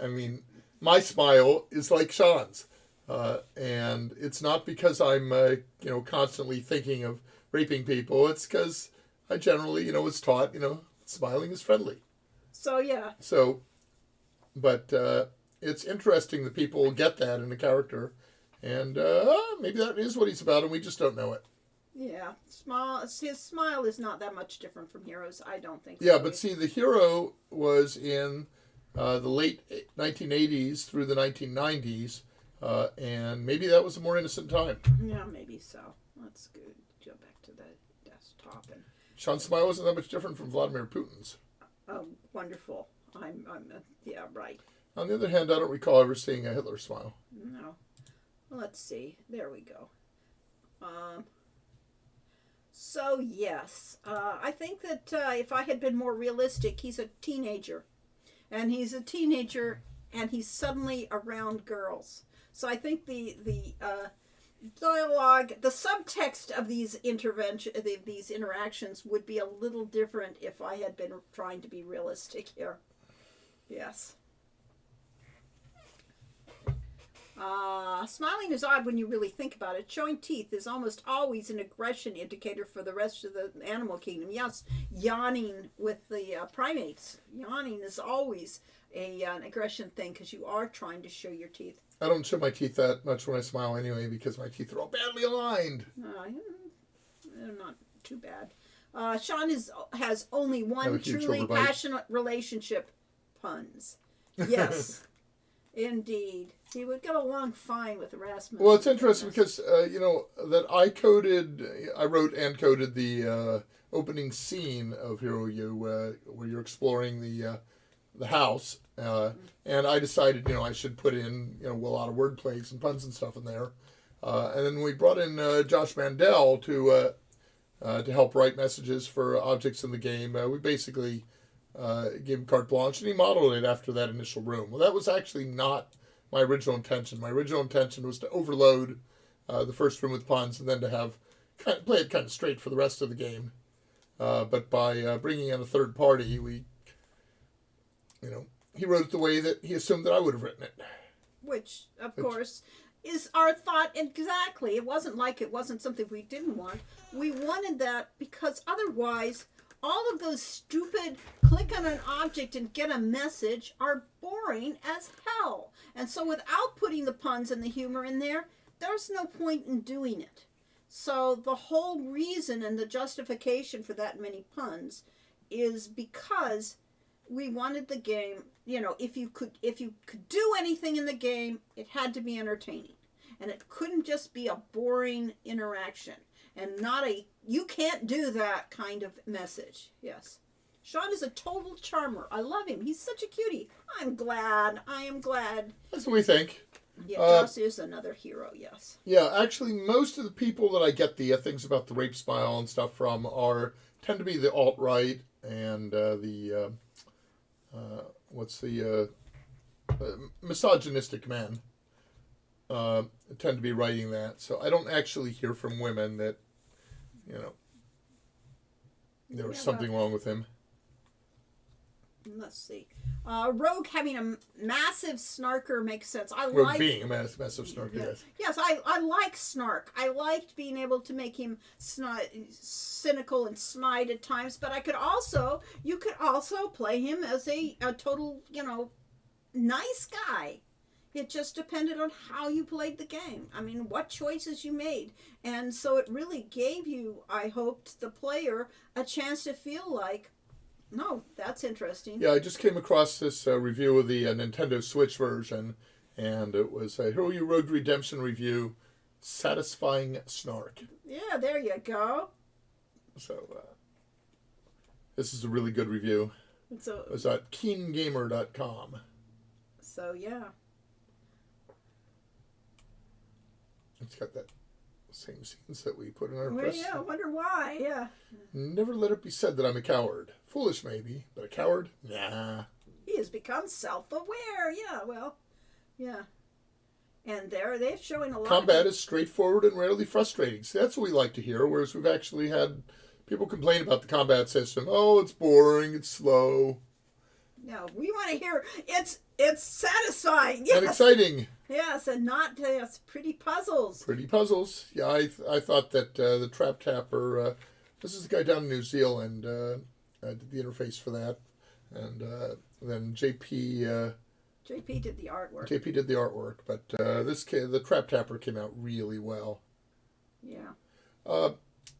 So we've talked about doing a... wrong page. Wrong page, yeah. Oh, there we are. I lost us for a second. I've talked about doing a new puzzle game along the lines of Castle Dr. Brain. And I actually thought it'd be fun to take some of the puzzles and mini games out of our games like Hero U and out of Tilly's Tale and put together a game that just has those games without Honestly, you could just do variations and put the whole thing into your game. Because the Trap Tapper just works. Well. I mean, it's, and actually in Castle Dr. Brain, I did something that I did a version of Mastermind that essentially is real similar to Wordle, which is the big game right now. Yeah. Mm-hmm. I don't know if it still is, but it was 6 months ago. Any thoughts in AI art for indie game creation? Actually, seems to be a hot topic at the moment. Why AI art and AI generated text are hot topics right now is that we are at an amazing period of singularity. There's been AI research going for at least 50 years, probably longer, probably since like 1950, and all of a sudden, it has taken an extreme jump in reliability and quality and what it's able to do just in this last year. So this is the year of the AI, and people are trying to extrapolate to the future. I don't know how you extrapolate to the future because you certainly would not have seen what's going on today 20 or 30 or 50 years ago. We had AI. Yeah, I guess it was going to answer questions, but it turned out that the thing that answers questions is Wikipedia, and that crowdsourcing an encyclopedia turned out the best way to get questions answered. Yeah. The best way to find out about old songs and old movies is, YouTube. And the search algorithms on there are actually an earlier form of AI. But yeah, it's just absolutely amazing what's going on right now. And I don't think I can guess what it's going to be in 20 years. Yes. So what are our ideas of AI art for indie game creation. I think it's inevitable. I mean, I think that this is just the next progression. And yes, it's artists, a lot of artists are going to have a harder time finding a job. I mean, we're basically fools to have made indie games the way we have, but we had basically, JP was introduced to us and grew with us as we made the projects, and was, an excellent artist to start with, and has become a great artist over the course of the project. And so it's kind of, we wouldn't want to do it any other way. But if we actually wanted to make our own indie games, and first of all, I would not be hiring programmers. I would be remembering the fact that, I used to be one, and doing the programming myself. And second, we would have used stock art and clip. And done just like, West Ken, 4.5. Ken and Roberta. And done the, Cursed Cave Adventures. Yeah, the Colossal Cave Adventure. Yeah. Well, he started doing it with clip art and stuff. Right, exactly. And then he ended up making a full, 3D game with lots of people on it. Ken didn't want to spend any money on it because it was just a fun little toy that he was playing with. But see, but a lot of that was clip art that they used in it. And so therefore, why not have an AI artist creating those same things? Because, But when we were working on Explorati, was our project right around the year 2000, that was going to be, basically we were going to have members of the Explorati service submit content for it. And so they could, create a dungeon type thing, and then we would review it and then give them royalties on it, as depending on how many people played their content. And we're doing a lot of stuff with that, with Poser, I think.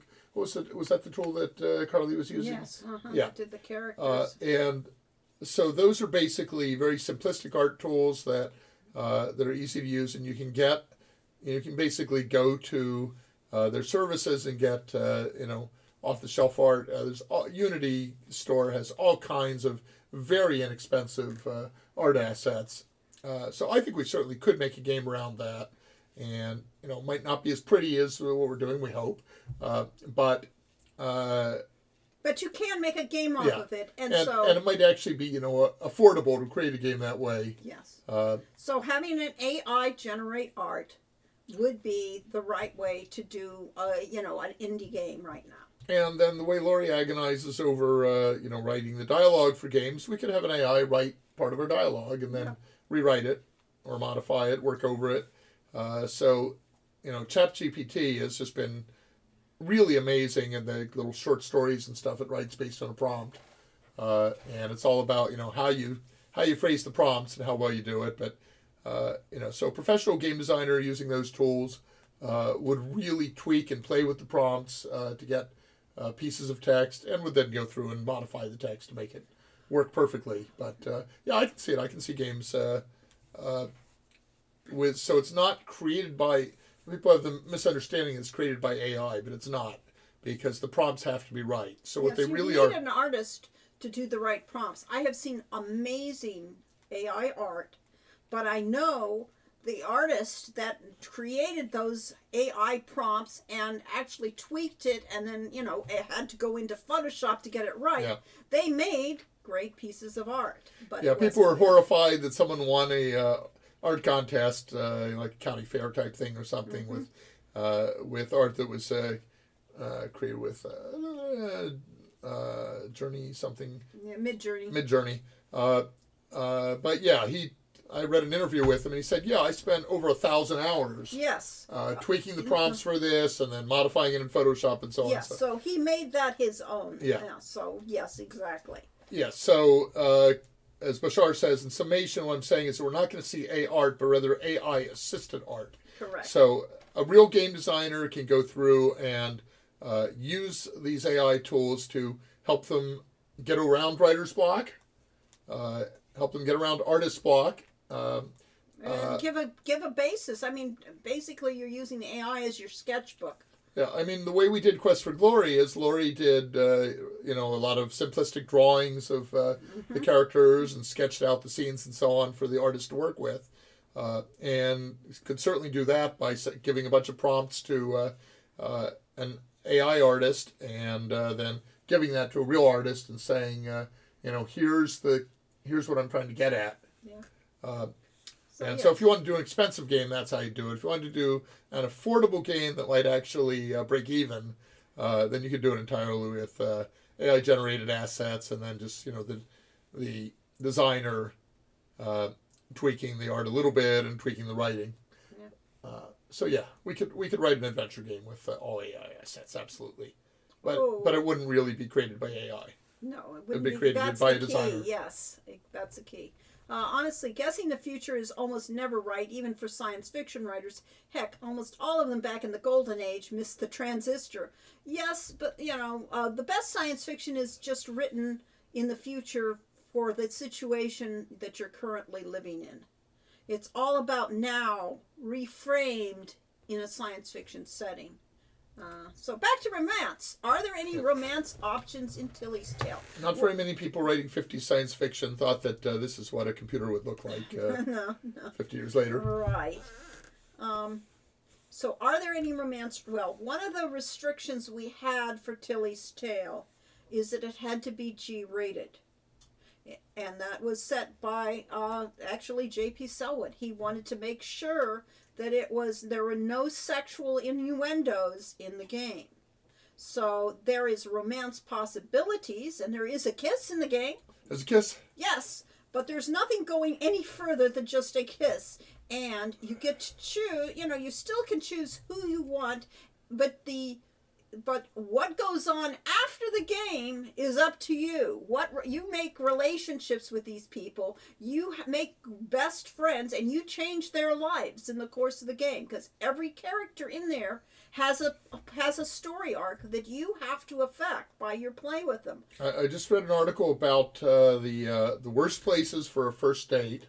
Okay. And number 2 worst was McDonald's. They said, well, it might be okay if you're 12 or 13. Yeah, really. Number 1 worst place, kind of surprised me, is taking her out to a movie. Really? But when you think about it, it makes sense. That was the way we always did it. It was the way we always did it, but you can't. You can't talk. Can't really. I mean, honestly, going back to a television set and sitting in front of that, you could guess right. That was it. You went to the drive-in theaters. Honestly, there were drive-ins in our youth. Did you ever what? Did you What's ever kiss in a drive-in movie? I don't think so. I did. I mean, I went through that. Let's see. Back to romance. Yes. So we don't have any real romance. But I did go to boring movies. Summer days. Actually, yes.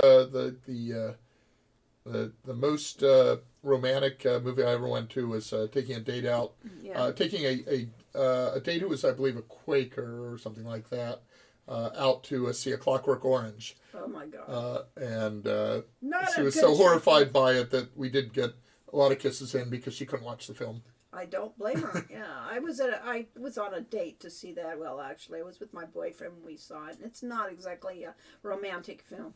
I think in summation, what you're saying, Corey, is that we're not going to see AI art, but rather AI assisted art. Yes, we said and that. Janice said, "I'm in the AI is a tool, but it's also not going away camp." Exactly. Yeah, once you let the things out of Pandora's box, it's kind of hard to stuff them back in. Yes. AI is either a benefit or a hazard. If it's a benefit, it's not my problem. Yes. You open the door, Janice. I just walked through.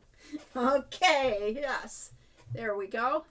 And I appreciate that approach. And Jacobean got back to Quest for Glory 4, saying that if Toby comes back to life, that would be the perfect ending for Quest for Glory 4 is Toby coming back to life and the hero marrying Toby. Oh, that would be so romantic. I think that the hero, what is it, Tanya, hero marrying Tanya, and then Tanya's a little young for the hero. She is, but she'll grow up. It just takes time. Or she becomes stays as a vampire, in which case she's eternal. Yes. Well, yes, she's already probably. And then Toby becomes your beloved companion. Yeah. I started reading young adult romance because I won't get to enjoy the emotions without having to worry about running into explicit sex. Young adult romance can be pretty steamy at times, I have to say. I was startled at some of the young romance books I was read and said, wait a second, you say this is a young romance? Oh, okay, fine. One of my father's Mensa friends was the publisher of one of the biggest porn novel, adult romance novel houses. There was explicit porn. And in a day when explicit porn was pretty lame, but... Yeah, but it was, but those books were completely formulaic. Yeah. They're always alternating. They had They were just as 3 storylines, and each chapter would jump to the next. They were just as bad as the Harlequin novels, which were totally formulaic. You had to follow the rules to write those things. Yes. Oh, Toby, why did you break our hearts so? Oh, we had Al Lowe for that. Scorpio right? was not pleased with the part of Shannara in which a major character dies, and there's not a damn thing you can do about it. Yeah. All my teenage education about women. Oh, no. Oh, no. Well, games are not always a good influence, I'm afraid. Yeah, but most teenagers are completely screwed up anyway, so it probably isn't any worse. I suppose.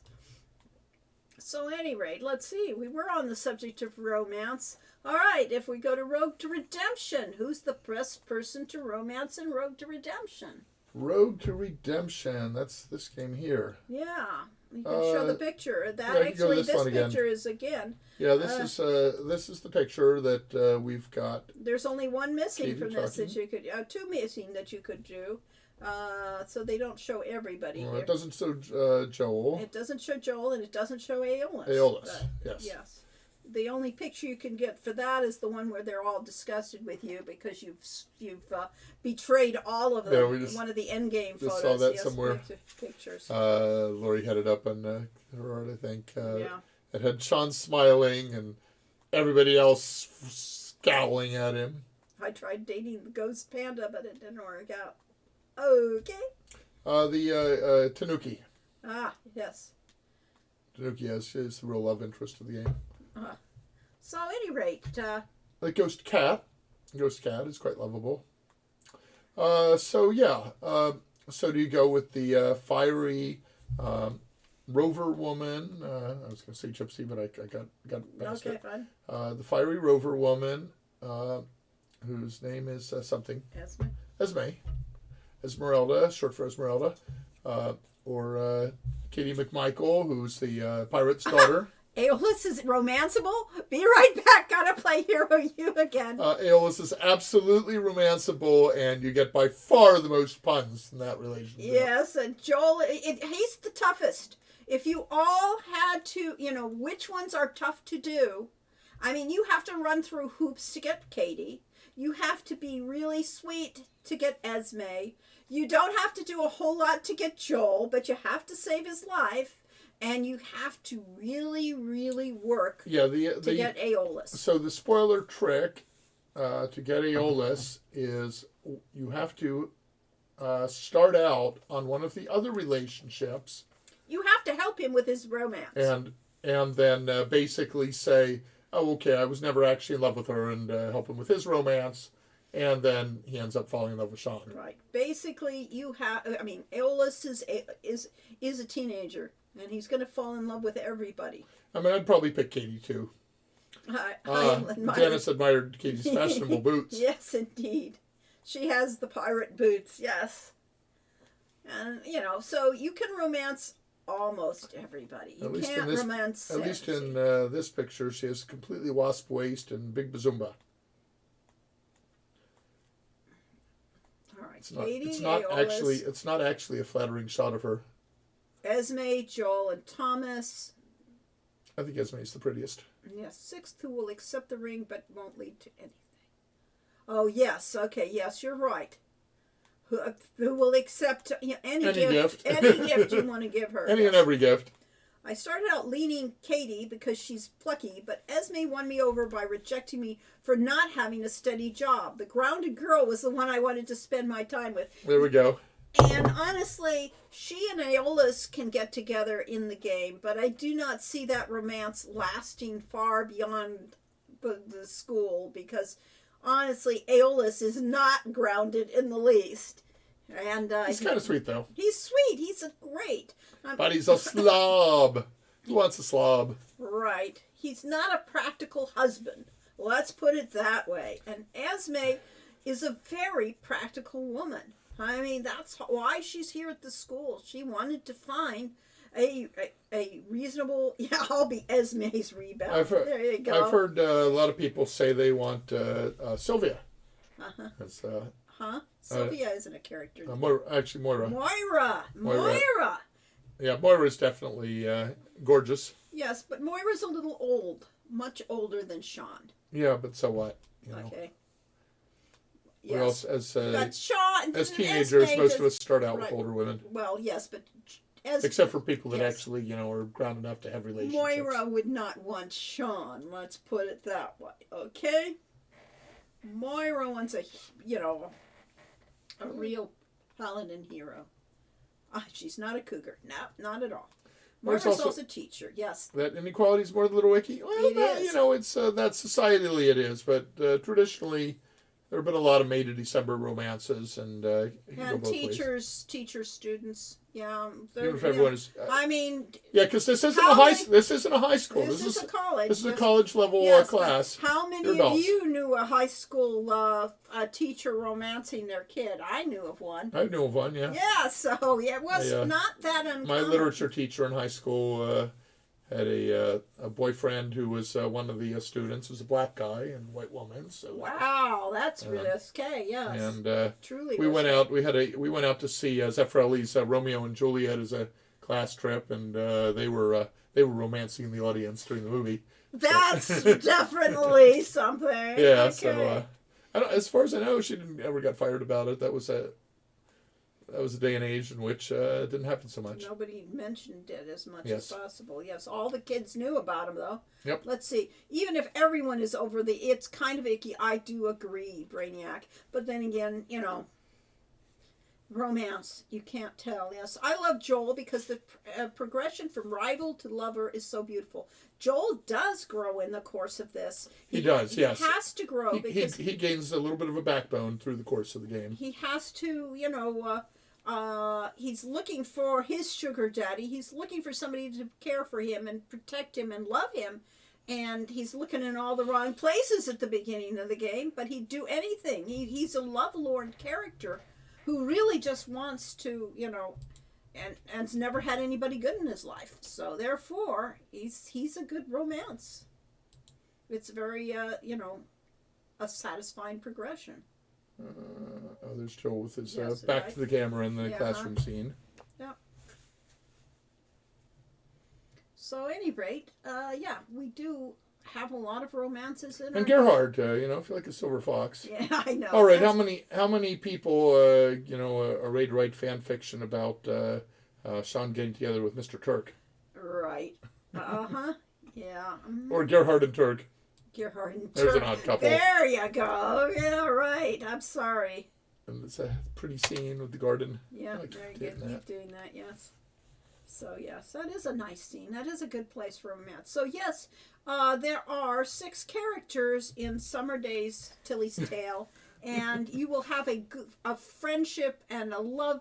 You may not be lovers, but you will have a love relationship with a lot of things. Somebody bridge the brain. Well, Mr. Turk returns in Summer Days, Tilly's Tale, and he is absolutely just as much of a jerk. Yes, I must blind my mind's eye, yes. Yeah. We don't know what they get up to in the teacher's hut, yes. Yes, oh God, why? Yes, Corey. They need brain bleach now. Thank you for your mental images. Let's see. So, yeah, you could go to Summer's Days page and show off the Summer Day page. You do that by there. This is kind of an old That's image. Okay. But... Well, it's up to date, really. Here's the screenshots here. Ah, there we are. There's Mr. Turk. Yes. Tilly and Mr. We Turk. still have Mr. Turk. He said, I'm going to record everything you do and add it to the rule book so that, because she says, I didn't break any of the rules in the rule book. Says, well, I'm going to add them. And says, don't worry, Mr. Turk, I never break the same rule twice. Uh-huh. So, yes. All right, here's my love interest, of course, is Kitty Hawk's daughter, the engineer. Yes. You could read that line aloud. That's all right. Poindexter says the design is unfeasible because the weight of the engine can't be countered by the lifting gas and buoyancy of the envelope. Is Poindexter a reference work? Or is he her Poindexter is another student. Ah. That's her rival. That's her rival in the science class. So she talks about Poindexter, and he probably tried to actually sabotage her project at one point. So yes. So in Firefly, of course, my heroine was the engineer. Yes. Kaylee, and this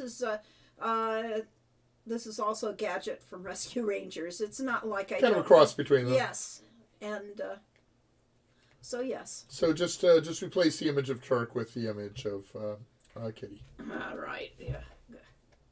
All right. So we have Kitty. We have Muella. Who is the daughter of Toro. Oh, is she? Yes. Who knew that? She never talks about her She dad. does talk about it. There's a Corey. Talks about her dad? Yes, she does. She talks about the fact that she and Tilly realizes that her father came from the same They both grew up in Spielberg. Yes, it was like, wow, what a coincidence. Gee. And one thing you get here that you don't get in Hero Your Rogue Redemption is the outside of the castle. Yeah, you get to go outside. So yeah, we have Maximilian there. Of course, this looks like it's in a desert. Yes. We always visualize this being on the edge of a forest. It's on a hillside. There's an enchanted forest. This is just sepia. This is Yes. I'm not. There's a road. The road here is actually the road that goes down to the town. It swings around and then to the city to of the city Caligari. Caligari. Yes, and then it's got this exit here that goes to the overlook where you can see the water from there. See, we would have made the pun of Calamari as the city, except it turns out that actually is the name of... Yeah, so we went with Caligari. So, yes, on Sardinia. Capital of Sardinia. Capital of actual Sardinia, I think, is Calamari. Right. So, yeah, you have a lot of different... Okay. Calamari, Sardinia.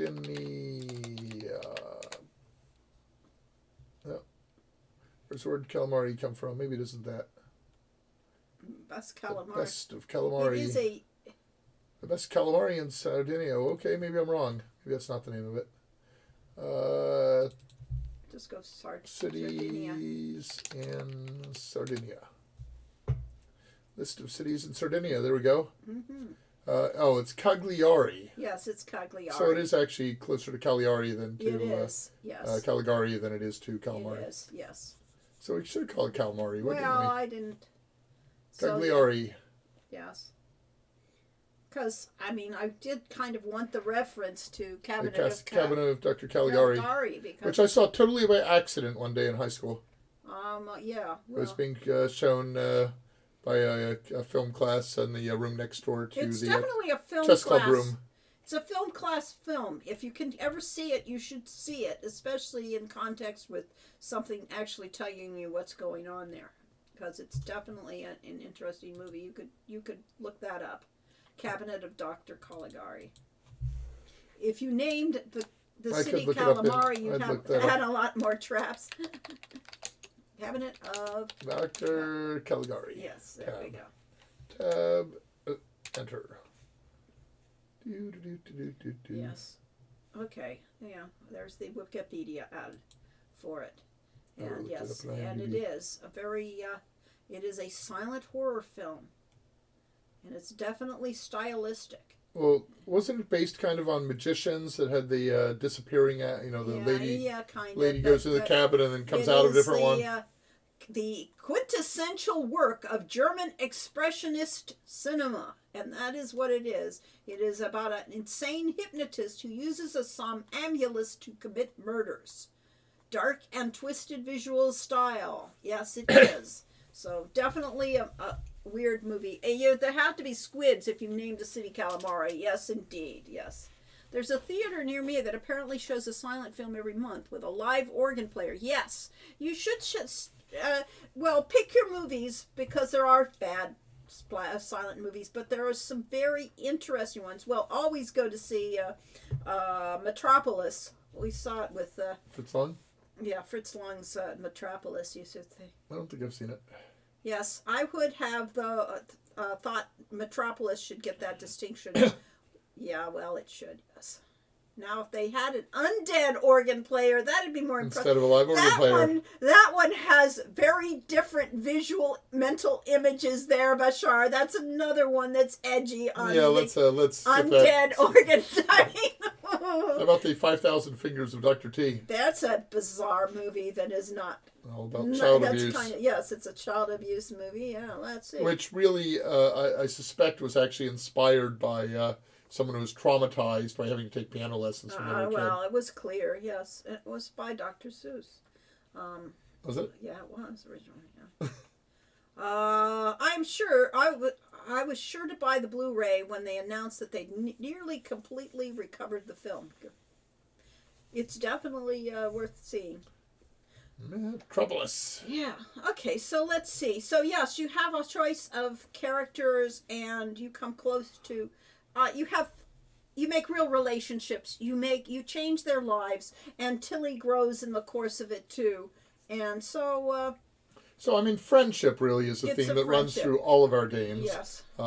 And my theory of game design is basically to say it's not just about the player's story; it's about all the stories of all the characters in the game, and that you're there to help them with their problems. You help them grow, and you help them solve problems. And that's what it is. It's essentially, that's what the game is. And in case of Tilly's Tale, again, she is, going to be a character that is, a fun character. She makes friends easily. I thought of her initially as you're actually playing a manic pixie dream girl. that she is. Oh, so you thought? Yes, that she is a character that would be a manic pixie dream girl, but you are the one that interprets that character and basically gives that character a story. Whereas the next game in the series, Ifeo's Adventures, you're playing a very different character. Oh, that's interesting. We apparently don't have any sound. We don't. For whatever reason. Probably because it's set to go through my headphones, which is currently turned off. But they aren't seeing this anyway. They could. They could if you actually put it to the screen share. You're doing stuff and okay, desktop there. So there's Ifeo's game right there, and all of Ifeo's characters and the characters he can have relationships with. And she still hasn't written the game, but in her mind, she's written the entire game. Yeah, I know. Written the game entirely in her mind. Yeah, I haven't. I have to write all the dialogue for it, but yeah. And we have all the art for it, so yeah. I think I've managed to find a save game that doesn't work. Doesn't work? Great. From an old version. From an old version, yeah. That's always a good start. Yep. So yeah. So one of the interesting things, going back to the webcam, it's one of the interesting romances, sort of, in Tilly's Tales. You have a rival relationship. Someone like, that seems at first to be like Cesare Sosi. She's Tilly's total antagonist, student in the class, Rodrigo. But over the course of the game, that Tilly can develop a relationship with Rodrigo. And initially starts as over a card game. They play La Boomba as opposed to Pooh-Bah. Apparently something with oohs and ahs that go with card games. Funny. La Boomba. And eventually, gets a little bit more into his head and he into hers, and that they actually can discover themselves as friends instead of rivals. Kissing cousins. Kissing cousins. Yes. So, yeah, you can have romance, sort of, in Tilly's. It's just not very, doesn't go as far as people might want. But you can go as far as you want after the game, It's can it's take a it G-rated anywhere. game. Yes, it's a G-rated game, but that doesn't stop you from thinking about things and thinking about the characters, whether you liked them or not, and whether you wanted to have a relationship with them. So that's what it's all about. And the same is going to be in a Feo's adventure. There's a fair amount of possibilities there. Let's put it this way.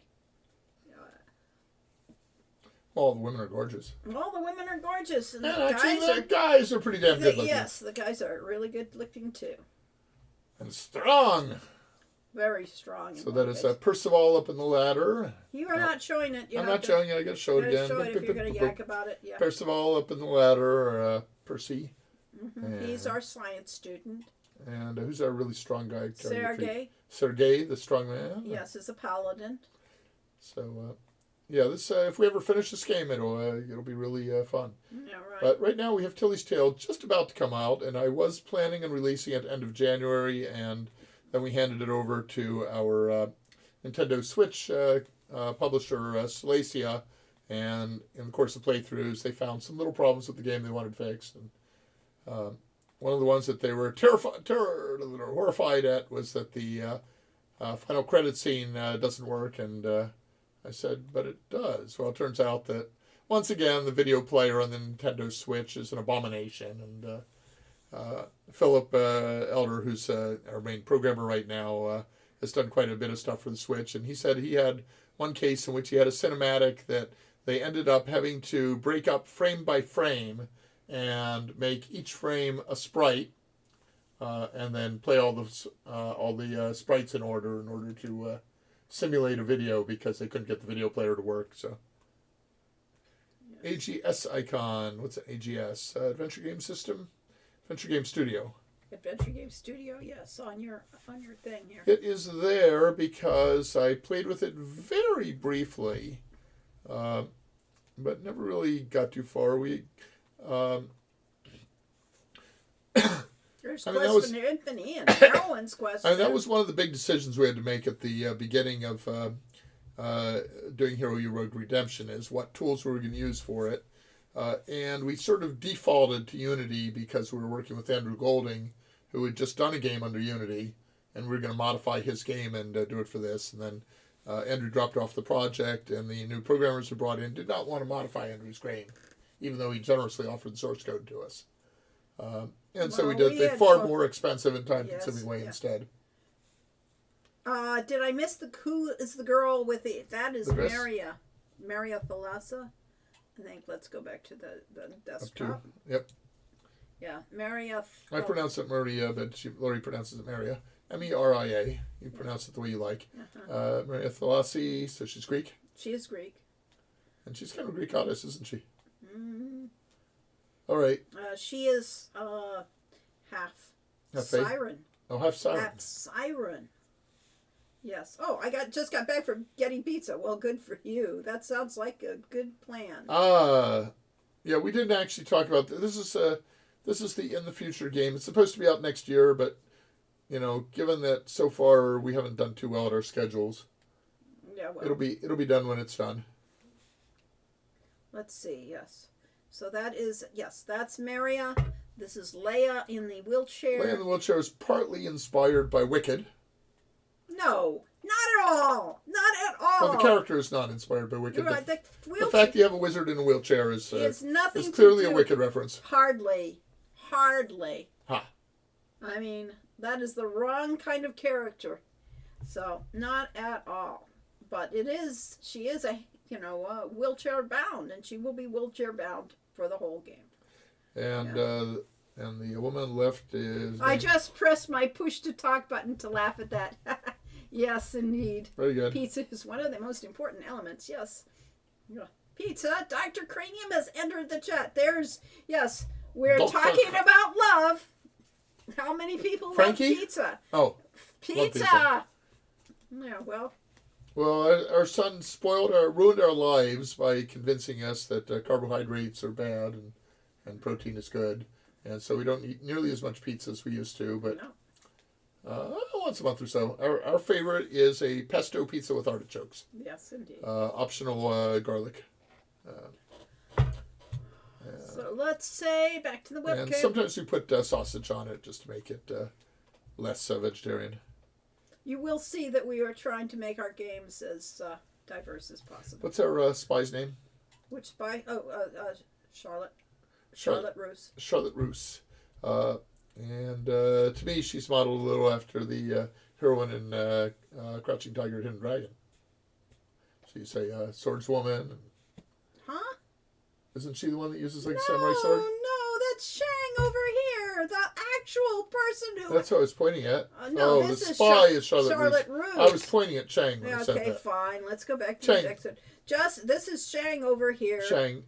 And to me, she's kind of a Crouching Tiger, Hidden Dragon. Well, she is. She will go. Yes, she is that kind of character. She is very driven and. The woman samurai. Well, except that she's Chinese, so she's not a samurai. Okay, Right. She's Chinese, and then this is Charlotte Roos, who is our spy character. And she's clearly modeled after Carmen Sandiego. Well, yeah, well, vaguely, yes. And she is our rogue, and we have the Shang is our warrior, and Leia is our wizard, and Maria is the bard, and that's the cast. And Feo is, of course, a wizard. The word is likely.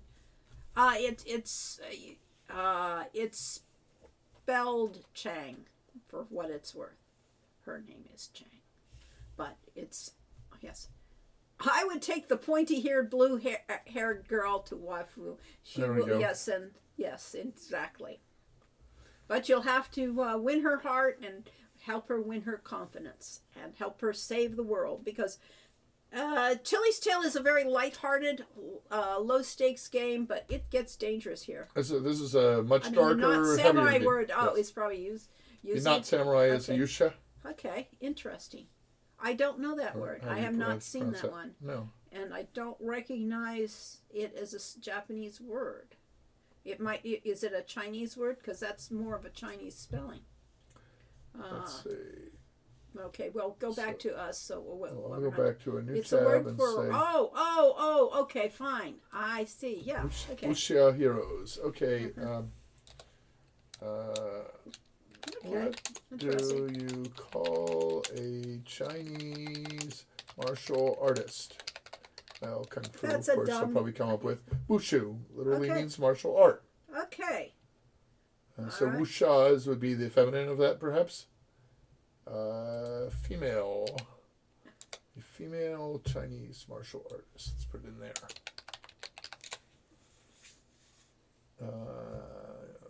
Sifu. As the teacher. Okay, Master Sifu. Master We Shifu. know all of our things from Kung Fu Panda. And for It Panda, is a what- very important movie, people. What about You have to see Kung Fu Panda if you haven't seen. It's the same. what about thing, yeah. Teenage Mutant Ninja? No, you do not need to see Teenage Turtles. Mutant Ninja Turtles, but you do need to see Kung Fu Panda. All of the movies are pretty good. It's the same thing. Those that don't. Wan fine. Quan, So, eight-step chain yeah. boxing. Ba Fa, Interesting. 8 methods. Ba Gua. Yeah. At any rate, it's. That's all irrelevant to everything. We have not seen everything everywhere all at once yet, and I'm No. really looking forward to seeing it when it gets to something that I can see it on, since I don't think I'll be able to watch Netflix In much. fact, we haven't been out to. Were we out to the theater once in the last year for something? No. I thought no, not at all. Not at all. We were thinking We about. There's a few films we kind of wanted to see. We can't all both leave at the same time, so Yeah, we're kind so of we stuck. kind of we'd have to get a caregiver to come in while we're out. So. I got rather into those films after watching Crouching Tiger. Well, that is an amazing film. Yeah. It is a great film. I actually like the Korean fantasy movies or fantasy series, like What's that one you were watching? well, It's really weird. which one? I have to actually see if can you get Netflix before they kill it for us, and we'll Oh, I never don't be know. able to It see may already be dead. It may be dead. We use our son's account or daughter-in-law's account. Okay, let's see. Yeah, sign in. You don't have it automatically signed in there. Okay, fine, you do. Okay. All right. Yep. There's no account there. They changed the account. Oh no, I'm out of can't date. shut. You Yes. probably have the real account. I might in yours. have the real account. The Korean stuff is really great too. Yes. There's There's a fantasy one that's about an inn where all the dead people go when they're dead. And that's a really interesting one. I really liked it. I actually liked the amazing Well, the other Attorney one similar Wu. to that was the Good Place. Was about the afterlife. Sort Yeah, of. but that wasn't Korean. So No. there's a lot of interesting movies. All right, gotta head out. It is past our time. It's 4:10. So Oh yeah, we have successfully managed to jabber on And for yes, 2 hours. I was thinking about a movie. I mostly watched the television series of their thing. So may I say something long-winded and a little mushy? Of course. Yes, Wu Chi. What about Quest for Glory 5? Jun Wu Chi. Yeah. The Risk of Going Dark. Back in the 90s, I suffered suicidal ideation. One day I was reading in Interaction magazine a preview of Dragonfire that stated we would have a chance to meet Irana again and even romance her. Because of the impact Quest for Glory and the story of Irana had on me, I determined that day I was going to live at least until I could experience that. I'm still alive here today, so I wanted to thank you both for your part in helping me keep this far. Well, that's pretty heavy. Sorry that you had to go through that. And so we did you a great service, us and Sierra, by initially canceling that game and then bringing it back and making it take years. It took like Yes. 5 years Right. from the original announcement to actually get the game out. So it is a miracle, So we honestly, stretched out. that we got the game, and Yeah, it's a miracle the game that happened. you got to play it because Yes. really, and so yes, it's been a great experience over the last decade following you and playing my small part in helping you bring out these new games that I hope will have an impact on the next generation. Well, we really appreciate you, Bashar, and we're glad that we could do this because honestly. I mean, it's kind of interesting, kind of weird because we're sort of, nerd fans and that we're kind of living the life that people are want to be writers and want to be movie creators. Go to these science fiction conventions. Imagine, and somehow we became it. Yeah. How'd that happen? And so yeah, we're honored to have been able to help you, and we're glad that you're still around because you're not waiting for another Irana's piece or another Irana romantic. We suggest you wait for at least until the end of the 5th game in the Hero U series, yes, which will be sometime around 2150, I think. At the yes, rate we're going. right there. I'm waiting for Hero U too. No, yes. wait for Hero U5 at least. Yes, right. That'll give us a little more. Maybe only 2050. Maybe it's only 27 years away. Okay. So at any rate, thanks everybody. We're glad you joined us. Thank you for joining us, and we'll be back in 2 weeks. Yes. When's 2 weeks? 2 weeks weeks. would be 14 plus 11 is 25. You just Saturday the 25th. Saturday the 25th. And we will what will our talk theme about. be? We'll figure it out because we will either be announcing Summer Days and that'll be the pre-release party, or we will be for another few months. So there for another Happy month. Valentine's Day. Yes, Yeah, Happy that's Valentine's Day. that's That coming was in the 3 whole days. theme. Happy Valentine's Day. We had a little Valentine's party yesterday, and Lori made brownies and cookies, which I have been eating just like when I was a 20-year-old and used to make double batches of chocolate chip cookies and eat almost all I of them. also made M&M Valentine M&M pretzel cookies, which are basically they're delicious. chocolate chip cookies with M&Ms instead and pretzels in them. So yes. Happy gotta be homemade. Valentine's or Happy Galentine's Day if you Galentine? yeah, that's What's when that? you go out with your girlfriend and have a great time anyway, and forget the boyfriend bit. You can have a boyfriend Valentine's Day too. So I thought it was like going out with Sir Galahad and having a totally chaste chaste relationship. Yes. Yeah, Galahad wasn't that chaste. Any rate, see you later. Bye bye. Be well. Have Be well. fun. And